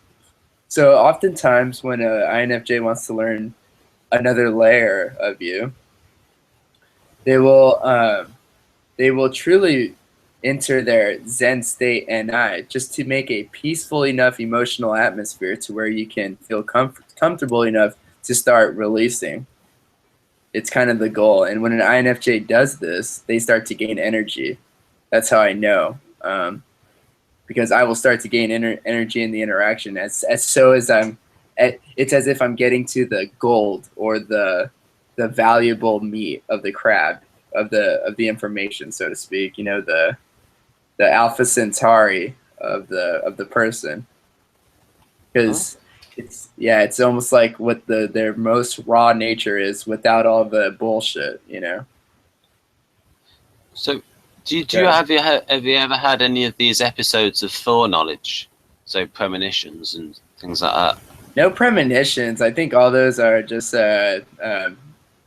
problems of thought. Visions, no. Clairsentience, yeah, but not enough to make it consistent, which is merely just the flow of conversation goes a certain way, and I have an idea of more or less what you're going to say, and it's mostly an agreement, or I'll fill in a word that you would agree with.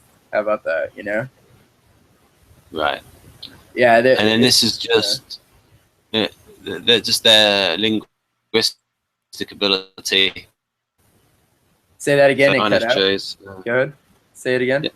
Oh yeah, just the linguistic ability, and this is how he defines all NFs in that purple cloud. Can you go ahead and read it? Because I can't see it. Yeah, it's as a variant of Plato's idealists and Aristotle's ethicists, the INFJs are little different from other NFs in most respects.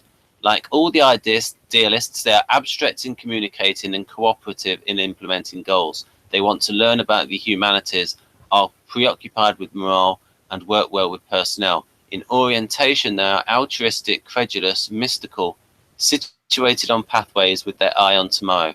They base their self-image on being seen as empathetic, benevolent, and authentic. Often enthusiastic, they trust intuition, yearn for romance, seek identity, prize recognition, and aspire to the wisdom of the sage. Intellectually, they are prone to practice diplomacy far more than strategy, logistics, and especially tactics. Well, I would say most NFs are they're not super, except the INFP. They're not exactly like super high on the intellect part, you know. So definitely could see that on the thinking part, so to speak, the thinking function. Now, in this profile of the INFJ, he never mentioned anything that INFJs have a problem with logic, but he did put that for INFPs in terms of because their ethics, because their FI is so strong. Like, so for instance, there's much more of an emphasis on the ethics, like care deeply and passionately, bring fervent aim is to bring peace to the world. Yeah, no.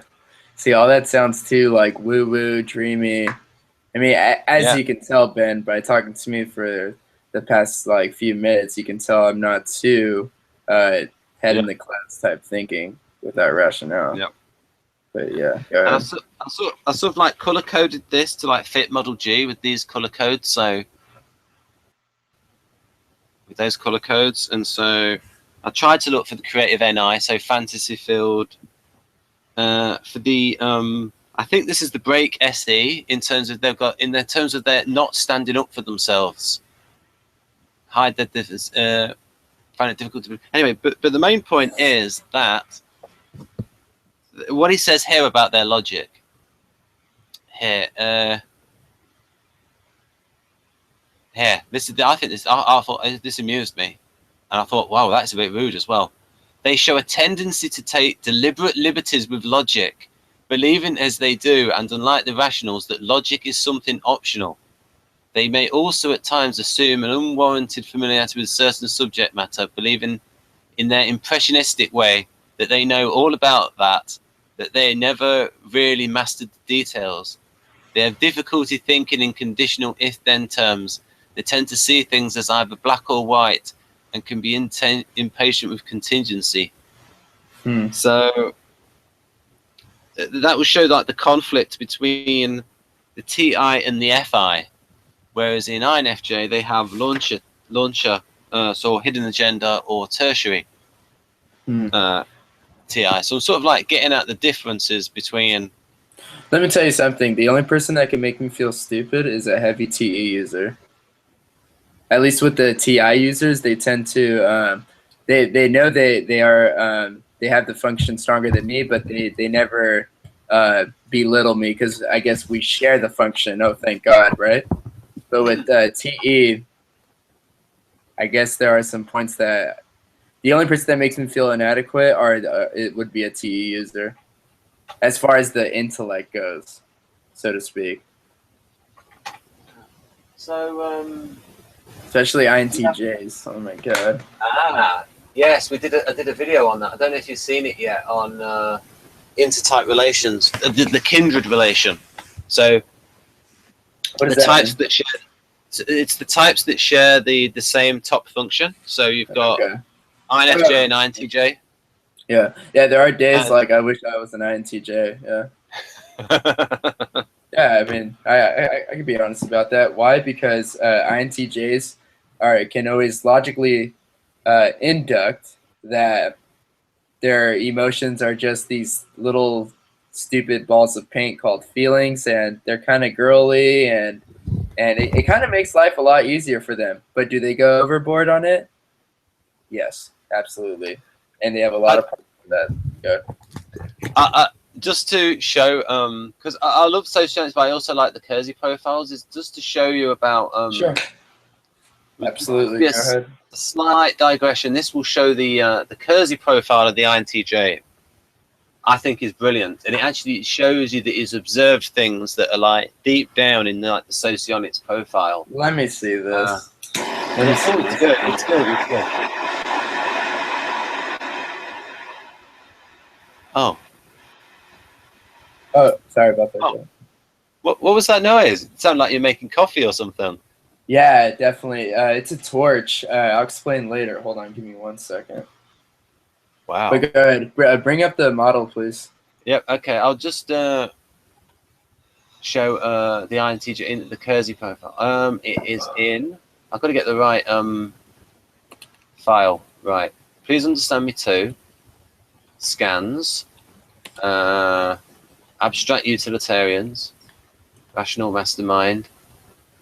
Right, Okay. I'll just, go ahead and Ben. Go ahead and just read the chat there, but just keep it going and don't and just deduct from there. Go ahead. Okay. Yeah. Okay. Right then. Right. Where are we going here? Right. I'll just move this over here. Mm-hmm. Right. Again, a little bit. I'll just concentrate on this for a few moments because a little side. So the INTJ profile, contingency planning, entailment management. So like thinking ahead into the future. So like they're using their NI to like in a logical way to like again logic into the future. Very much like they're the type that looks most into the future. Then if we go forward, we'll start noticing other things in the profile. What do we have here? Right, their emphasis. So no one should confuse this with the LII in Socionics. So for instance, they adopt ideas only if they are useful, if they work efficiently towards accomplishing well-defined goals. So like pretty TE. Mm-hmm. And then more self-confident than the other rationals. Yeah, here's the one. Massive difference between INTJ and INTP. Ideas seem to carry their own force for them, although they subject every idea to the test of usefulness. Right, so anyone reading this profile should not mix them up with the LII. They should be thinking I.E.I. And then also theoretical models can be translated into actuality. So again, practical outcome. Right, and then we start going. Then this is their NI about how that can get it in the way. They can become single-minded at times, which can be a weakness in their careers. For by focusing so tightly on their own pursuits, they can ignore the points of view and wishes of others. Yeah, they can. Since they are inductive, they can definitely come to false premises. That's when they're being fucking annoying, very annoying, very annoying. In fact, the other day I had a run-in, and basically the INTJ says, "Oh, you never do any favors for me. You know, you never do anything for me." Blah blah blah. I explained to him, "Oh yeah, well, what about this time? What about that time?" and then he'll just be like, oh, okay, well, still, I'm still gonna, not talk to you for so long and whatnot. And it just goes to show, like, they could be very stubborn in their ways. Right. I'm glad we have 4 viewers at the moment watching live. So yeah, this shows that Keirsey did notice the FE break or FE polar that we see in the Socionics descriptions of INTJ. So things here about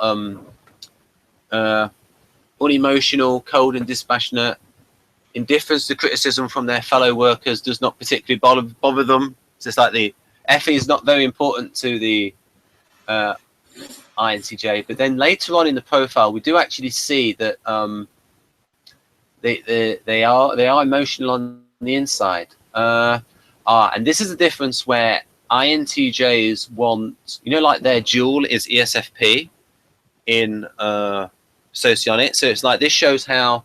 So this bit in pink here, they want a mate with strong SE because they're hot for SE.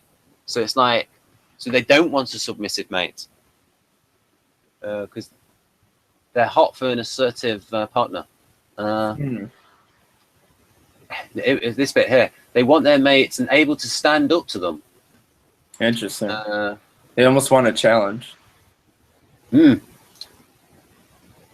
And then an NI thing again about looking forward into, and then right. Again, we've got the FE polar again here.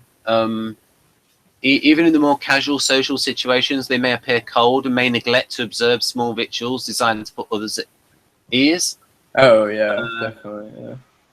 And they might be looking at their watch. Hurry up with this chat. But here we go. Here's the thing which shows they're like.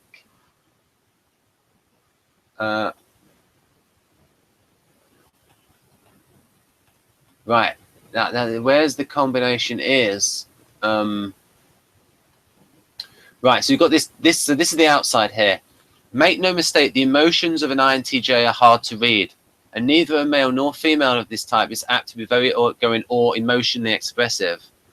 But on the inside, for all that, however, masterminds are deeply emotional, even romantic types. And once they have decided a person is worthy of them, they make passionate and loyal mates, almost hypersensitive to signals of rejection from their loved ones. Yeah, but that's not gonna be more valuable than their NI vision. I could tell you that. The reason why is because their NI vision has to do with them, and I've seen a lot of NI visions that. And again, remember that lack of FE? Do you think that NI vision was made with any ethics? Absolutely not. So if their NI vision is more well, their NI vision is FI driven for sure. You already know that since that's their hidden agenda, and it's definitely not ethical. And an example would just be INTJ I know who is married, and long story short, he had an affair, and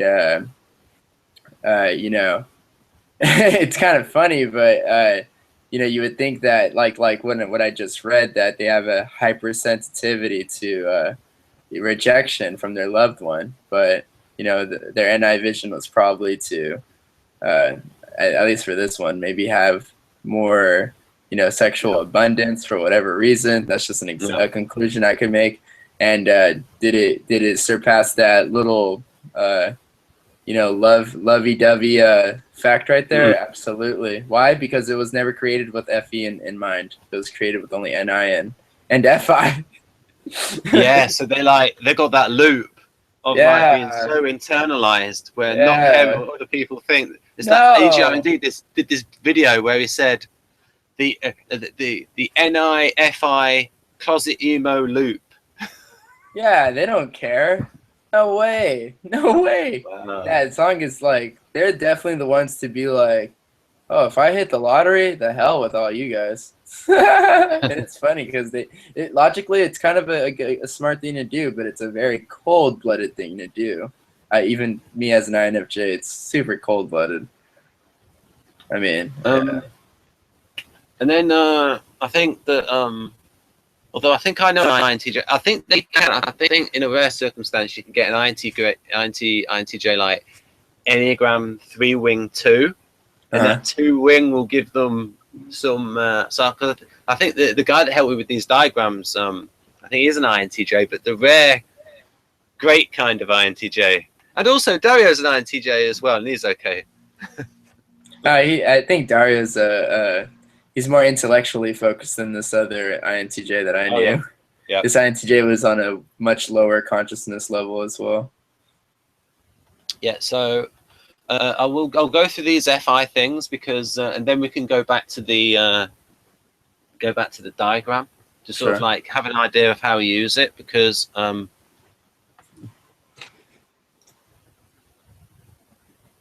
Right. Okay. Right. Someone just sent me a message. I'll have to get back to them later. Right. You're more important. Right. That was your FE as a fourth function. Right there. No, I'm just kidding. Right. So this is last year, May last year. I thought I'd do a positive and negative of FI. This is not the same as Victor's positive and negative. This is just like in order to explain it, I would like put it in its extremes, so where people can like see it. You can understand it easily. Yeah, and so you might have some mixed thoughts about this as a function, because some of these things that you can probably recognize as being really strong at, and then maybe not like the other things in other people. What's the difference between the right and the left? Is that FI plus? I mean, just the left, right? Yeah. Plus VE positive, and minus VE negative. What does VE stand for? Oh, it's just the shorthand that I learned when I was in science. That it's just a shorthand for writing positive. You just put plus and then VE. Okay, got you. Okay, got you. So yeah, okay. I definitely relate to the to be. Well, hold on. Let's.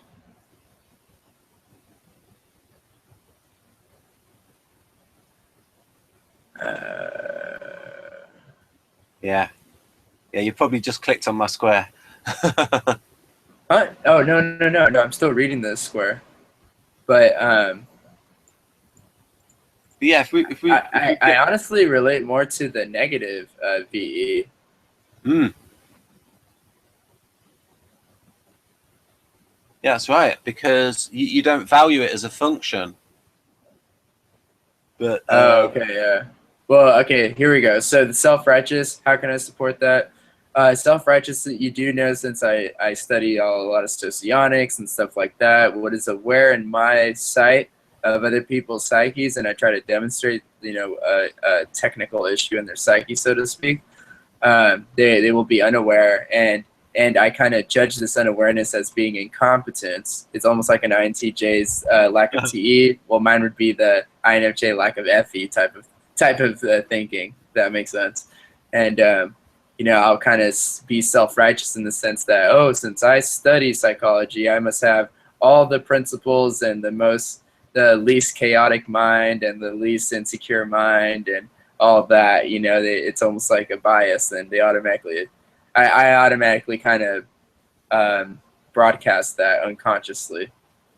And the oversensitive part, yeah, that'd be kind of like if, let's say, oversensitive would be like, oh, so you study all this psychology, but you didn't know this, or it's like a very simple fact, as it could have been like, oh, is it better to meditate with music on or music off? Something like that. And I could give rationales for both.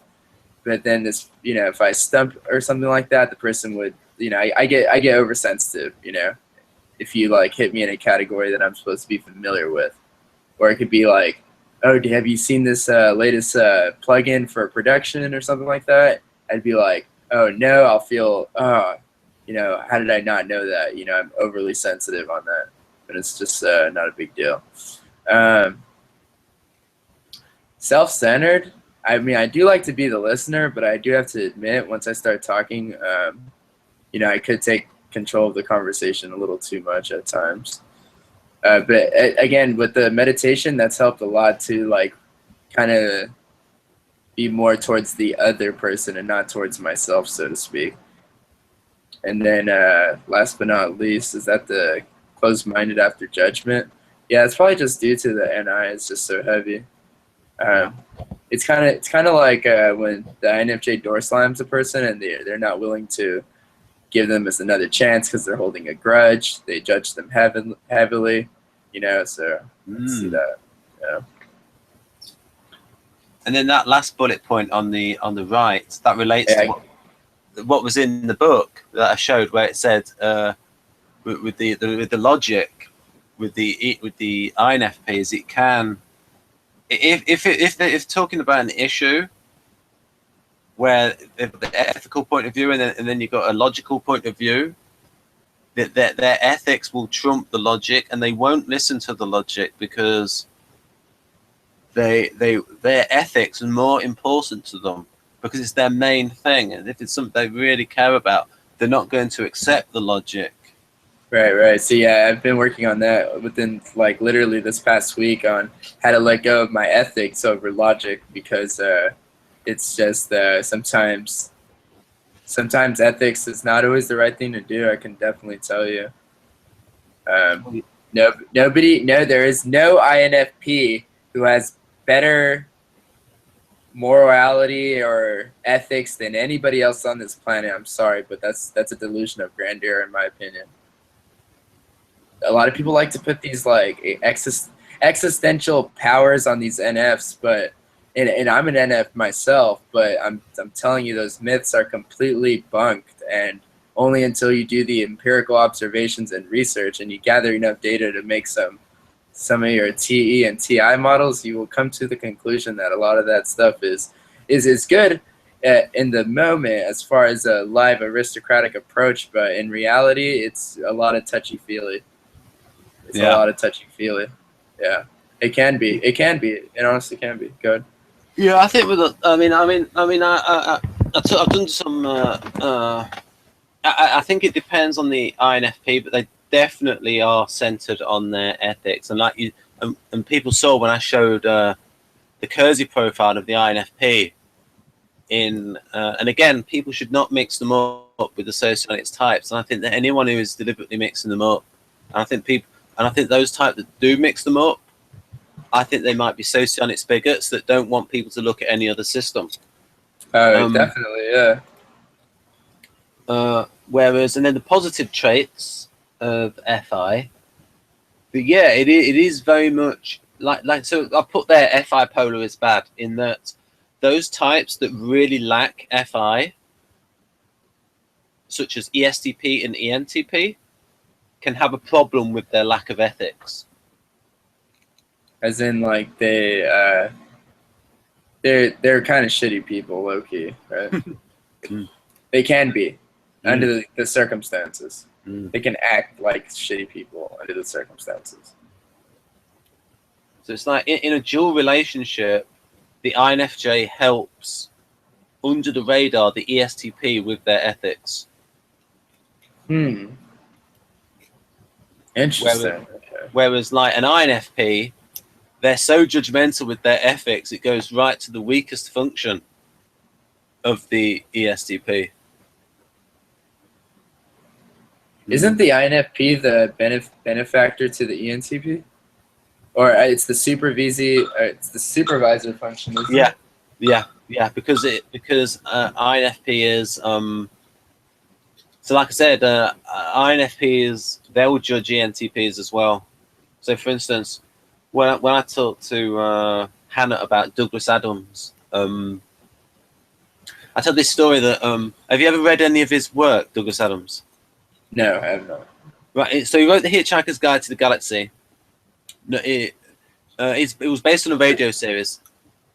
The radio series was 6 episodes. After the 4th episode, he goes to his best friend, and he's living in his best friend's house as well. And he says, "Please help me. I've run out of ideas to help me finish the last 2 episodes." So he works with him to finish the last 2 episodes. Then when it comes to writing the book, and they agreed to write the book together, Douglas Adams does the dirty on his mate and decides to only write the book on his own. And Hannah said that if he'd have done that to her, he'd never have spoken to him again. And it's like just that not putting the loyalty first when this guy helped him finish the radio series, and he already owed him anyway because like he really supported him. And if I were in that position, I would have worked out a deal with John Lloyd where I'd have said, well, you're not getting 50%, but you can have like 20% or something like that. Yeah. Because so that would be an example of the ENTP being FI. And also when I showed you a video of a certain person before we started the hangout where they talked about their relationships. Right. Yeah. And that would be an example of FI polar as well. Certainly ENTP. And yeah, so that does make sense. But if you have too much FI, again, it can be too much, too self-righteous, too oversensitive. So you got to have that right balance. Between, and, okay.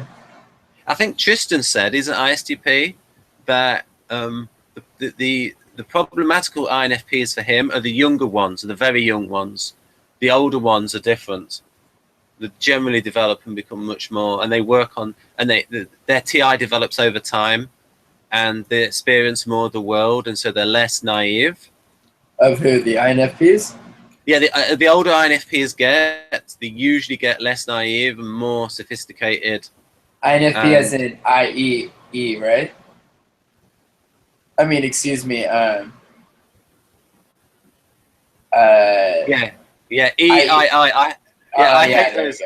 I hate those Socionics codes. I mean, I'm slightly dyslexic, so I will always use like the MBTI codes. Okay. Just making sure. Okay, and then? Yeah, I always use the MBTI codes. And when I'm doing Keirsey hangouts, I use the Keirsey name. So I'll say idealist healer or idealist counselor. I see. Yeah. And then and again, good points. So conscience, sensitivity. So these are things that make them good novelists. But also INFJs as well. Oh yes, and this empathy thing, right? It's even Aristotle wrote in the Poetics. He said that the central character should be like the audience but better. So, for instance, almost like the character is a role model for the audience that's watching, but they have that connection. So imagine if an ESTP is watching an ESTP character and they can connect on their ESTP-ness, but it's like a good version of an ESTP, so that they will like connect and look up to that character. So that was how Aristotle thought it should be in a tragedy. But just that connection of, and so yeah, I mean, the audience will understand that people can. You might have gained empathy through watching INFJ type characters on television, such as I don't know if you watched Battlestar Galactica Mark II. Leoben was an INFJ, I think, and Starbuck an ESTP. No, I haven't seen that, no. But I don't know if you've seen any INFJ type characters in fiction that you've identified with. No, I haven't. Can you name some? I don't know. That's the only one I could name is Leoben when they remade Battlestar Galactica, and they had Starbuck. They changed Starbuck from a man to a woman, and she was like ESTP, and they had an interesting relationship between the INFJ and. I've heard that there's quite a few INFJs in like anime and manga, but I don't really study that area. Yeah, I don't study that area too much either. Yeah, so it's basically empathy is related to identification. So especially if an INFP reads a novel or watches a program that has an INFP in it, they would like really connect with that character. And just anyone of any type, like I said, ESTP is looking up to other, and people generally look up to people who are like them. And then they identify with those things, and then because they are like them, so once you've got that audience bond, if you're then watching, so you've got so once you've connected with the character, once that character goes through an emotional torment or is being scared, then the audience will feel the same thing as that character because they've connected so much. Do you think that's how it works? Do you think that's how it works, like in intimate relationships as well?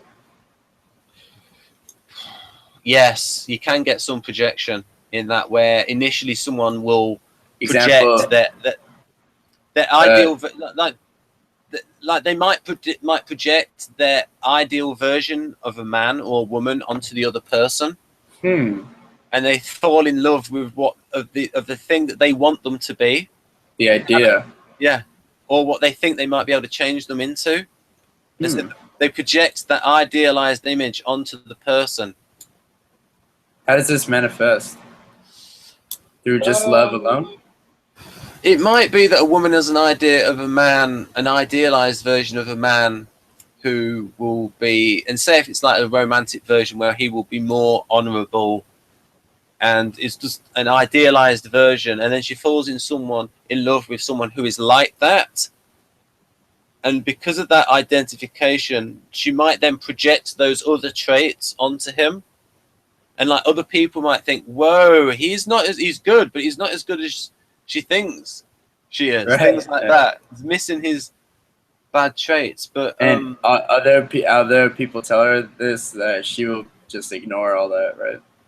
Yeah, I think in general this happens with a load of times when someone, like, you'll know people who fall in love and they don't see the negative traits of someone.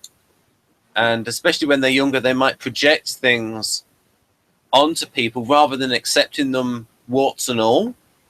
They like project an ideal image of and that's why what can happen is eventually they start to realize. So a lot of relationships will break because they realize that the person is not exactly what they were looking for, that they were falling in love with a mirage of the person who tried to match their ideal.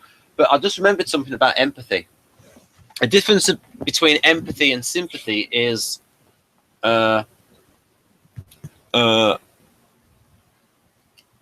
Macbeth is not a sympathetic character.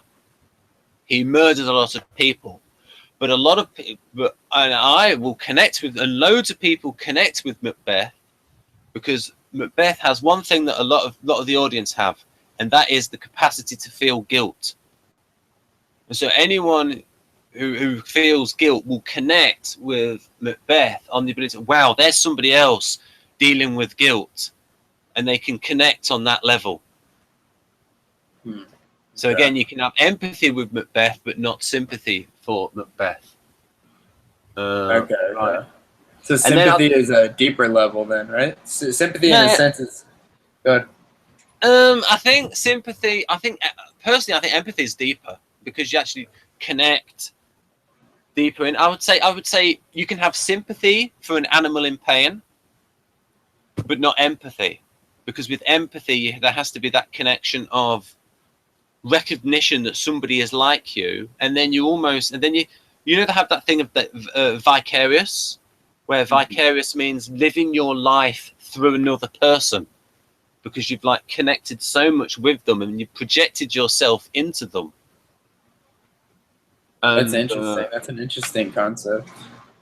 Yeah, and then what we talked here in the bottom left about that certain ENTP. FI determines the appropriateness of the status of each relationship.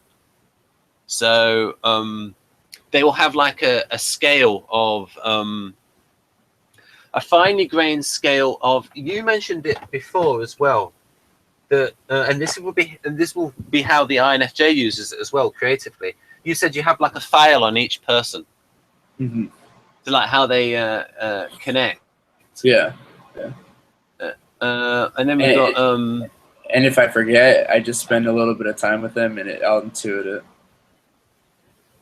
Yeah, it's like you have like a status. I mean, like what INFP would do is I'll just end that for the moment.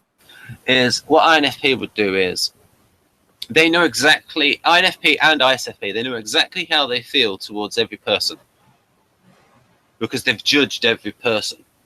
Mm-hmm. And so they are able to tell the difference between an acquaintance, a fair weather friend, a close friend, a best friend forever. Got So they it. have these, and loyalty is massive for them. Whereas ENTP, and that fellow I showed you before, it's like they assume, and did he say in the clip, everyone's my best friend?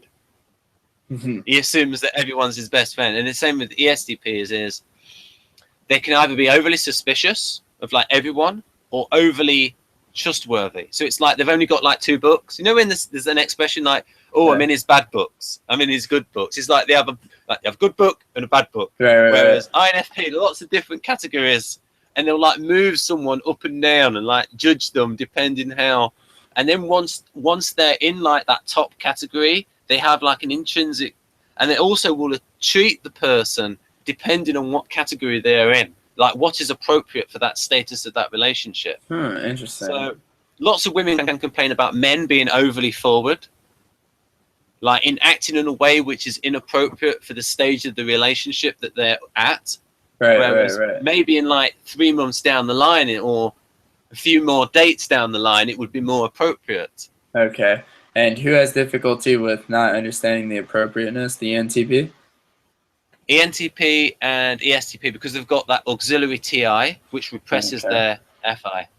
Okay, so they may start showing strong emotions very early on in an interaction with in a relationship, correct? Yeah, inappropriate. It's inappropriate, Yeah. I understand. So it's a weakness, okay. Yeah.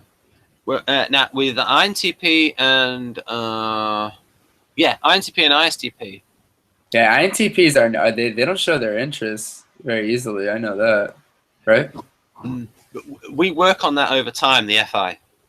Okay. And so gradually over time, and in Victor's profile, it says over time learns how to debug the status of each relationship. So we train that role function up. It does seem to me like in my experience, most INTPs do not have a problem with socializing or talking about anything really. But I guess when it comes to like intimacy and like literally like the male to female interaction, they like to withhold the confirmation of interest in the other person, for sure. They definitely don't let go of that. I like that because I'm just like that too. Oh, we've picked up a viewer. We've 5 viewers. Excellent. Nice. 5 viewers. Now Nice. we've really gone through FI and how you relate to it, and we can sort of now. Oh, I clicked on the wrong one. Right, that's okay. This one's INFJ, and I will tell you, it's good that I've got an external monitor plugged into this laptop, because it would be a lot more complicated otherwise. Because now I see what I'm sharing. Right, so this would be, so the theory here is this is how. Oh, wait a minute, I'll go back to the explanation of the model. It shows about this position. Right. Right. Yeah, right. Kind of. You got it. Because Dario, you're familiar with Dario's research, and Dario is good. And so this bit, this creative position. Now, if people want to know where the FE is going to be here for the INFJ. It's going to be in the demonstrated position, and it's a strong function. Oh, can you see it now? No, I cannot. It's still just a picture of your avatar. Oh, wow. Yeah. How about now? No, nothing. Just the picture of your avatar. That's it. Yeah. Okay. Well, what I am prepared to do is I will reload my tab. Oh, no, I'll stop. Then I'll start again and see what happens. Oh, one thing you could do is... I can see now it you now. can see it, right? Okay. Yeah. Right, here we go. Let's see. Let's give share screen a chance. Right. Can you see it now? Yes. Right, so this would be, if people are wondering where the FE is in the INFJ, it'd be down here in this block. And it is, people do have a lot of energy for it, and it does have a lot of EEG activity. And Victor sees that as the strongest function at close range, the FE. and it is important to the INFJ, but we're looking at the creative function at the moment, and again, this is about this function is not valued. It's about it implements the goals of the first function. So, for instance, when I'll go back to the example of the ESFP, they use FE in order to be the center of attention, in order to be the performer. You will see in ESFPs, they are emotionally expressive. They are using a lot of FE, but they don't have the FE values of the social harmony and things like that. They're just using it as a means to an end. So it's about implementing the first function, right? And it's paired with the break. I'll go into that later on. They operate. Okay, right. This is what Victor sent me. It's what is done rather than is what is thought and or said. So it's like, for instance, if you talk to Jeff about FE, it's like he doesn't really see it, but then if you then say these things, so he sees it as incidental to. Jeff Miller, the SP Spaz. Yes.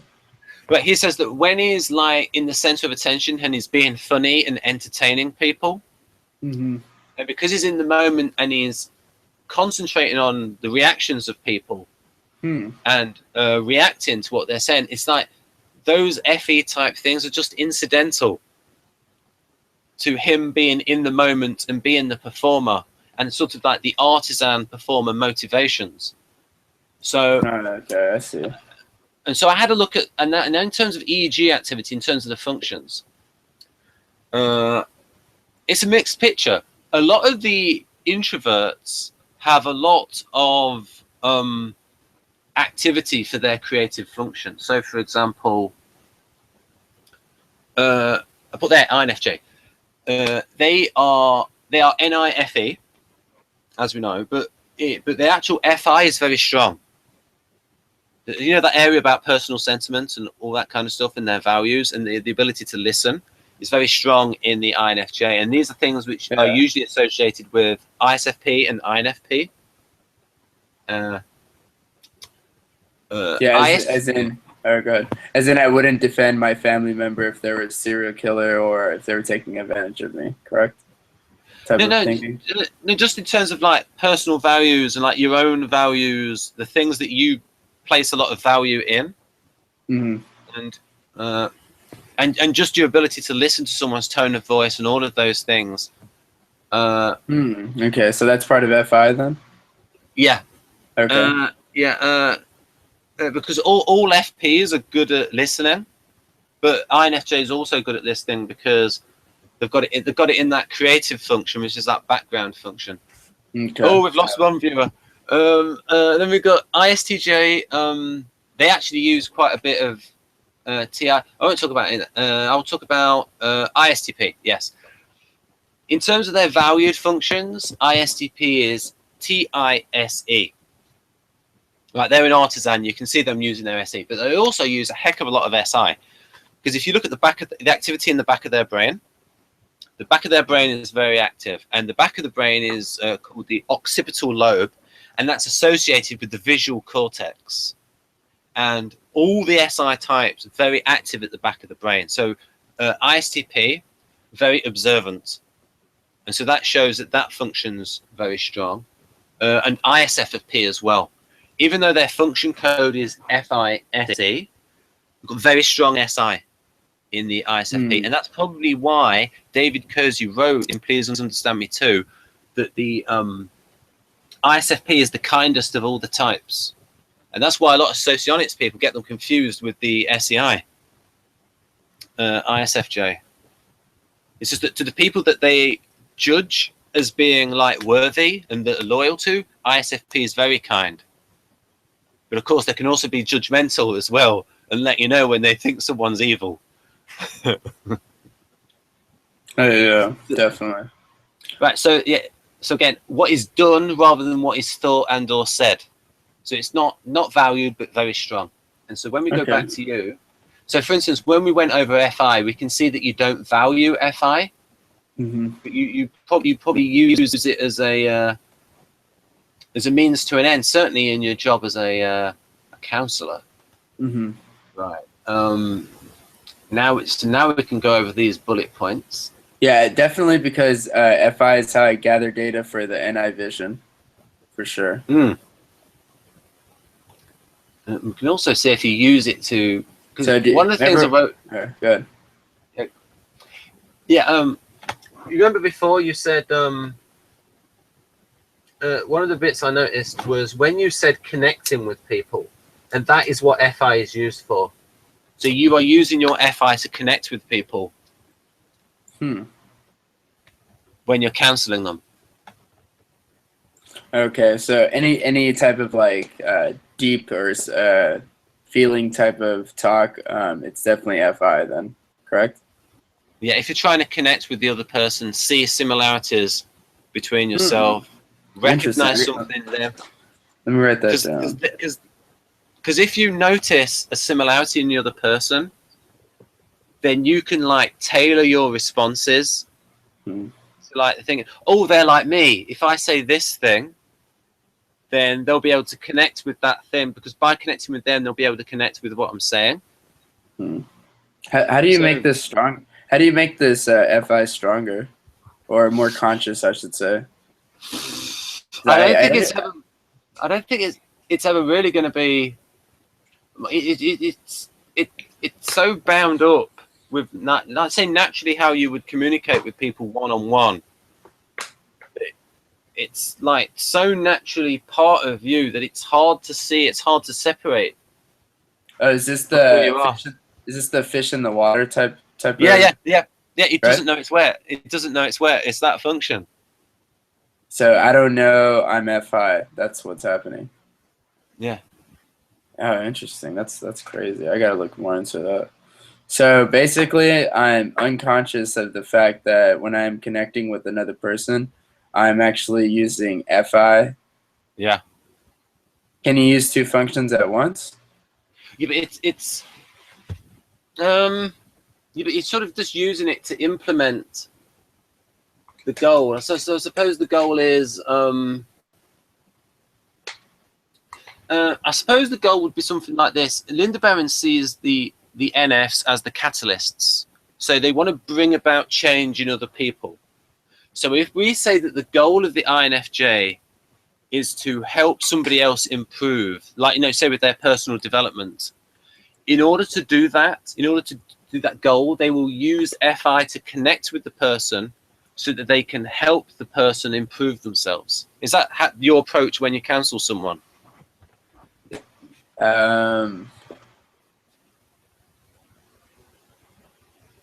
Say it one more time. NI in the INFJ is about bringing positive change in other people. And in order to bring about change in somebody else, you have to connect with them. Okay. And that's where the FI comes in? Yeah. That's so crazy because I have no idea what evidence I can.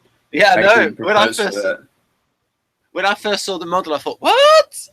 It was like, I remember thinking, "This is a mind bender." My first description of this model when Victor sent it to me was, "Wow, this is a real mind bender." I've got to get. Yeah. So can you explain it? Let's say if we were talking about you as an INTP and you had the second function of NI. How do you see that? What it is for me, it's the ability to see cause and effect. Do you think it's like people get the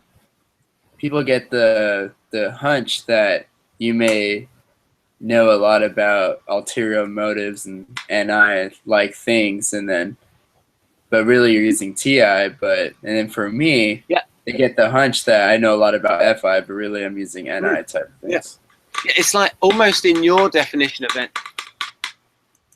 Yeah, every time you do the tap, the picture goes on you. Wait, you know when there's a tap in the background. Oh, okay. Sorry about that. It's even when you describe your NI, I am almost hearing like FI things in the definition. Oh, okay, that's cool. It's so bound up together Whereas, and like with me, like this definition of NI for me, it's like it almost reads like it's TI, isn't it? Like cause and effect, seeing how things will develop, and they're so connected. They really are hard to disconnect. And like I said with the ESFP, it can be hard to disconnect their SE and their FE because they're like the center of attention amongst people. And okay, so in a sense, they're like FE on steroids. Yeah, they can be. You've seen them. You've seen the ESFPs, right? But the aura of the ESFP is manifested not by FE at all, by SE and yeah. Okay, I get you. It's almost like their values are SE, and they want to be audacious. They want to be artistry, audacity, and adaptability is the hallmarks. Is what SPs care about. They love being audacious, and also INFJ. INFJ is a lot more audacious than INFP because you've got that inferior SE, that suggestive SE, because you've got that ESTP inside of you. And so here for me, it's like I guess the best way to describe it is like we are not as lovey, feely, touchy as an INFP per se, but we're not as cold-blooded, cynical as an INTJ. So you can see where the T and the F and the J and the P line up. And without a doubt, we are introverts, and without a doubt, we are intuitive. So we don't even have to debate about that. Go ahead. And also, from a logical point of view, it's like anyone who is an introvert and is a feeling type. Mm-hmm. And if we're saying that introversion is being inner directed, well, they're going to be thinking about their own emotions. I mean, I'm sure you think a lot about your own feelings. Definitely. So that's what FI is. FI is like an unconscious function that's always on. Yeah, for the like I said, it's so hard to see. Mm-hmm. But it's always on. For the actual person.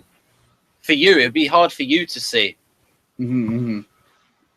Or rather hard for you to separate from your... Yeah, it makes a lot of sense. I guess I would almost be feeling as if I'm taking away myself. That's how hard it is. But in reality, it's just a function. Isn't that funny? So if we go through these bullet points, keeps things pleasant in his circle. Mm-hmm. Yeah, harmony. Yeah, I think when it's like more one-on-one relationships rather than a load of people at a distance. But yeah, you're right. That could be interpreted as ethic. What about this bit here? Stays away from rude, unpleasant persons. Definitely, anything toxic or unstable is outcasted for sure. Anybody it's funny how I refer to people as things, but what I'm trying to say is anybody who gives off a toxic or unstable vibe, it's just too draining energy draining for me. And since I'm an extrovert, I don't need no good vibes. I'm fine with just my logic, or not logic, but theoretical principles that I live life by. It's more than enough. Right, and then we've got interesting one, peacemaker. Yeah, I think I'd like to cross out the word peace and put in harmony maker, because because if we're all working in harmony, even if we're all robbing a bank, I kind of find a pleasure in it, as long as everything is in harmony, so to speak. Because I know nothing's gonna become chaotic or out of control. It's gonna be almost like a band-aid, right off, real almost painless and finesse type of execution. So yeah. But peace sounds a little too lovey-dovey, and I'm just trying to... It just seems unrealistic, was what I'm trying to say. It's unrealistic. Right. And then the second bullet point is you are able to judge people. You are able to make a judgment on someone. Mm-hmm. I know. I try not to though. I try to always like see things from their point of view as well. But if you do that too often, you might miss the point of, you know, putting your own needs first at times. And yeah, go ahead. So it's like you will eventually come to a point where you will judge someone. You will judge someone's character, and like see, is this person destructive? Eventually judge their character. Oh yeah, whether basically judging the character is like grounds for door slamming or not, so to speak, because it's not going to be a value thing. Like, oh, I could get that. I could see this possibility in them, or anything like that. I could use them, so to speak. Like, we're not really interested. Yeah. That's something I should have put on the FI sheet. Judging character. And that's why ENTPs and ESTPs can get manipulated, because they misjudge someone's intentions. And like, oh, the ENTPs and ESTPs can become. Oh yeah, because they can assume that somebody really likes them when they're just like using them. Oh, interesting. I always thought there was the ENTP and the ESTP to use others, but I guess that's bunked. Yeah, they're trying to do it in different ways. I mean, like they think they but like so say romantically, or if someone's like interested, they could be because I think you've probably seen some situations where INFJs can manipulate ESTPs. I would say so, just because well, I haven't had enough interaction with ESTPs, but I just know that an INFJ can easily see where the ESTP wants, and which is that heavy SE ego, and they'll just have a good understanding of that, so they can manipulate that. Anything they could understand really well, especially about another person, it's grounds for manipulation if they wanted to. So yeah. I'll give you time to read that.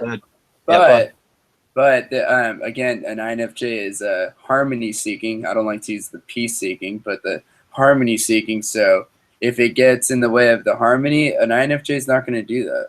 That's what makes INFJs, it's kind of biased, but better than ENTPs and better than ESTPs at manipulation. Because although we can do it to a much greater degree than those two can even dream of, where we're not going to do it because our goals are in a different category, which is harmony, not control. Yeah. So, yeah.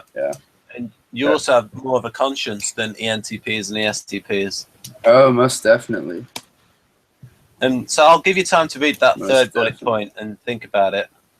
Maybe you could give us some. Okay. Okay, well.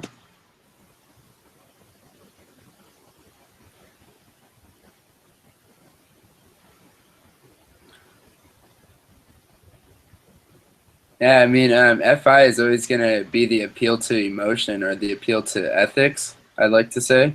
In any debate or conflict or argument or confrontation that you come across in life, if it is FI, it's going to definitely be, it's going to see the right in the ethical way, and it might dismiss the logical points.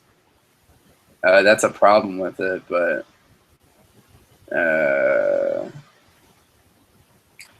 FI has no problem taking advantage of a situation to bring more harmony. I could see that. Even ESFPs don't seem like the types to like want too much chaos and conflict for too long. Yeah. Yeah. They're so misunderstood, those ESFPs. Oh yeah. Yeah.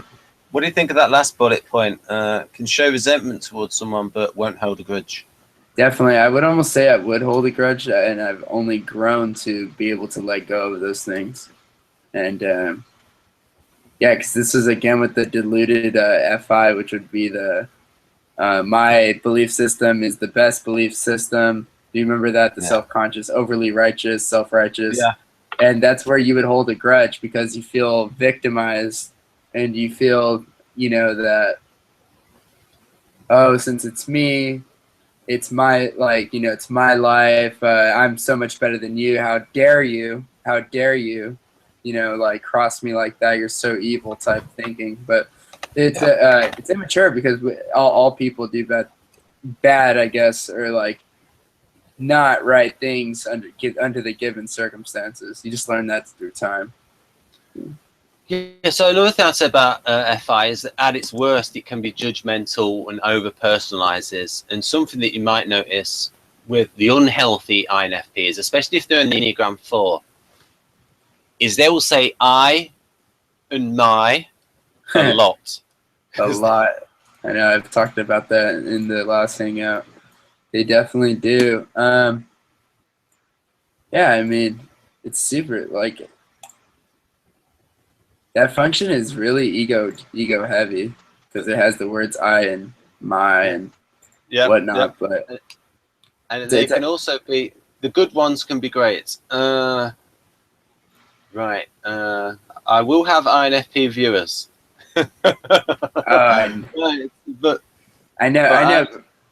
But I mean, they have extreme empathy, and at the end of the day, their heart is in the right place. Unlike some of these T's. No, I'm just kidding. But yes, yeah, go ahead. It very much depends on the FI person, because like you can have good FI and bad FI. It's because it's like so individualistic. So you can have an individual with a heart of gold, or you can maybe have an individual where their FI is a bit warped. Right. So this is how Dario sees it. I love this. I think this really encapsulates it. Staying true to who you really are. I think that is true. Especially a person with heavy FE like myself. You definitely bend yourself or chameleon yourself in ways that to satisfy the other party for whatever it may be. It could be for harmony or it could be for manipulation. Anything you really want. So, but it's funny because you said that the FI is always subconscious. So that I guess that's because no, it's tricky. It's just that it's hard to see. And you've also, I mean, I think we can both agree that INFJs tend to broadcast their ethical integrity, being, the NFJ, so it's the NFs.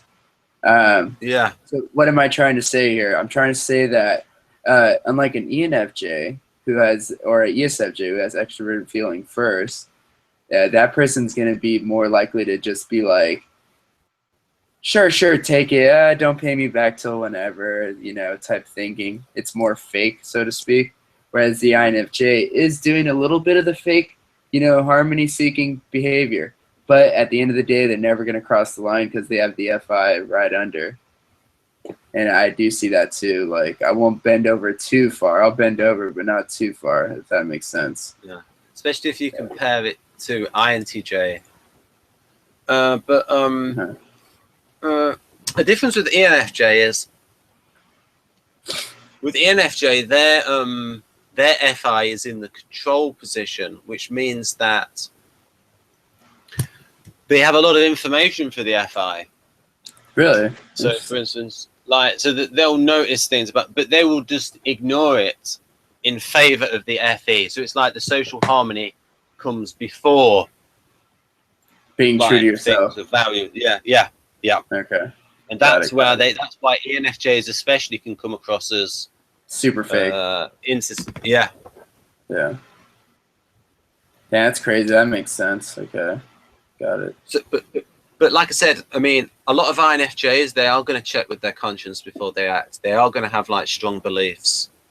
The ENFJ? For INFJs, a lot of INFJs. Oh yeah. Yeah, the INFJ, I would say so for sure, because I think the INFJ is more likely to feel guilt than a lot of these other, just because the feeling functions are stronger. That's it. Yeah. But so FI. So the bottom line is FI is strong in the INFJ. It's just that I can't even see it. I mean, I can't even. I mean, I can see it now. Absolutely, I have a full, deep understanding now. But I guess the correct word to use is unaware. I was unaware of it until now that Ben pointed it out. Yeah. I suppose it's subdued, but it's there. It's just. Again, it's detectable in actions. It kind of like sneaks out as I communicate. Like, it kind of like runs into my words, so to speak. Yeah. Yeah, it's one of those things that with Model G, there's all these like nuances in it where you think, whoa, it's like a mind-opening model. Yeah, that's why you've stuck with it for so long, huh? Yeah, it's not that long. I've only just learnt about it like since like late last year, and then I've been able to eventually get the diagrams. Okay, yeah. So I guess the biggest thing I could conclude as an INFJ is that with the FI, it's used for connecting with others, and I'm not consciously aware of it. But maybe later you can kind of show me some examples of maybe I did some FI in this video, and you could like kind of show me or something. Well, it's got those skills. One of the things that people might think Dario's done a typo here is that he's put there hard to embarrass. Uh-huh. That maybe should have been nuanced a bit. I think that INFPs are going to be embarrassed if they feel they've let themselves down by one of their own values. But if it's not a value that they value, then they're not going to feel embarrassed, because it's like if they judge themselves by their own standards. Whereas it's the FE types that will feel embarrassed if you fail somebody else's standards, because they want to match up to other people's standards. Right. Okay. That's a problem, huh? Yeah, and that could be a problem with FE. That could be a big problem, huh? Mm. Oh yeah, another example of how ESFP uses FE is that Keirsey did write that ESFPs can be people pleasers, and that's a definite FE thing. They can be people pleasers. Yeah, INTJs. That's something. That's the FE polarity right there. Okay. And then the FI, that bit right at the top there, evaluate personal importance along a spectrum from love like to dislike hate. Yeah. I guess it's like a category. Yeah. Okay. Yeah. Yeah, and I said, probably subconsciously I'm doing all these things. Yeah, the hate would probably be something that crosses a value. The like would be something that you're okay with. You love is something you do enjoy. The dislike is probably going to be something that crosses again a value, or can give evidence to something that you don't like in that person's character. Yeah. Again, this is all people focused. We're not talking about objects or walls or fucking leave that to the INTJs, you know, or whoever wants to. But like, yeah, as far as people go, definitely, we're evaluating in those ways. So. Yeah. So I would say it's like, So I'd say it's like strong but subdued in the INFJ, because they're good at listening as well. INFJs are good at listening. Mm-hmm. Curious for what's not said, so good at subtext. Word choice, tone of voice. Yeah, and so for instance, this is more for INFPs. Like that last bit, can respond strongly to specific high-value words. So, for instance, if you're talking to an INFP, if you use words like fairness, social justice, redistribution, you can see how they react to those words. But how would they respond? Well, they would react to them. In which ways? Well, I don't know, but I think they would. I have an idea, but I'm not going to say. But depending on the politics of them, they will react to in a certain way. So, like for instance, if they're really into social justice, and they've not really thought about it, like they will have a reaction to certain words, and because they have such a strong. Because there's such strong values with each of these words, like a political word. And I heard, and so what you could do is micro ping them, where you use certain words to see how they react. Oh, interesting. That's where you know where they're. Yeah. Right. So it would have been a bit of a mind bender if we did the whole model in this video, and like there's so much just in those two functions. I know. I think this is a good place to wrap it up and continue from here. But Okay. it was great. Go ahead and sign us out. Yep. Okay. So thanks, Anthony. Hey, no worries. Absolutely. Very good. All right. Very good interview. Thank you. Thank you. Thank you very much.